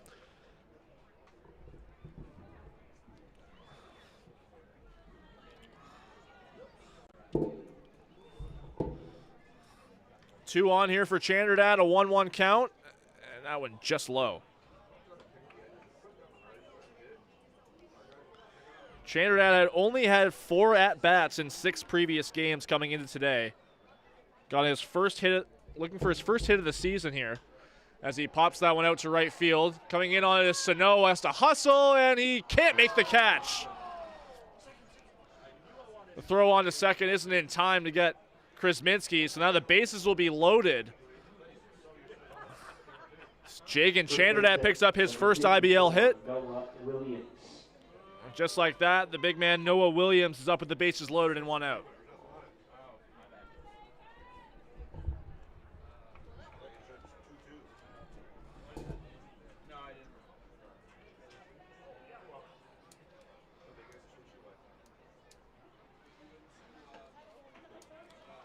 First pitch is a bit high on Williams.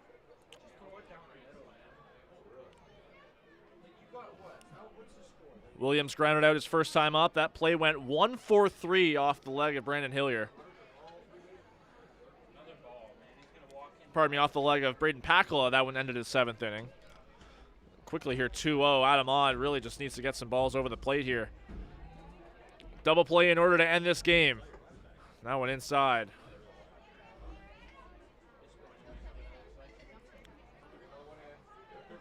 After a 4-pitch walk and he gave up a hit, now a 3-0 count on Noah Williams with Charles Bowman on deck.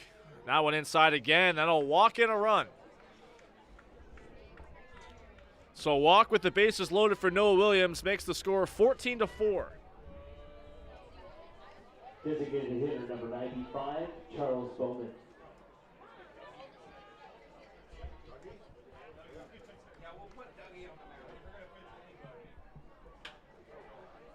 Fly ball, shallow left field. Hernandez out to make the catch. Runners stay put, 2 down. So Bowman quickly retired, then I'll bring up Byron Reichstein. Number 22, Byron Reichstein.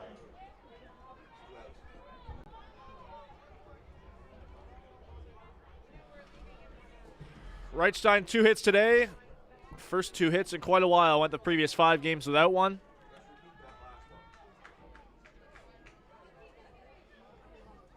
First pitch from Odd is called strike.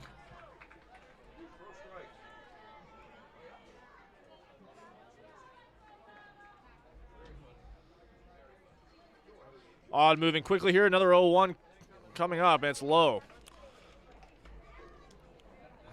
Odd just need to pitch to contact here to end this game out. Up 10 runs now after that bases loaded walk to Williams. 1-1. Ground ball to shortstop. This could be it. Hernandez sprints to the second base bag, gets it. Retires Williams, and the Baycats win it.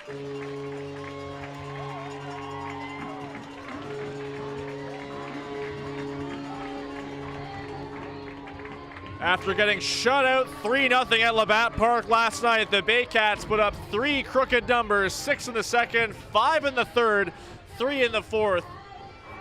Capitalize on 5 majors errors and come out and go to Kitchener tomorrow after a 14-4 win over the majors. For the majors announced, 1 run on 2 hits, no errors. So that'll hold off London. Majors now 2 games back of the Baycats, who are clinging on to second place. That also confirms the Jackfish will not clinch the pennant tonight in Chatham. So their magic number still at 2 with a week to go here in the regular season. For the Baycats, 14 runs on 16 hits, 1 error committed. For the Majors, 4 runs on 7 hits, 5 errors committed. Baycats back at it tomorrow in Kitchener. That's a 2 o'clock start. Meanwhile, for the Majors, they will host the Hamilton Cardinals tomorrow at Labatt Park.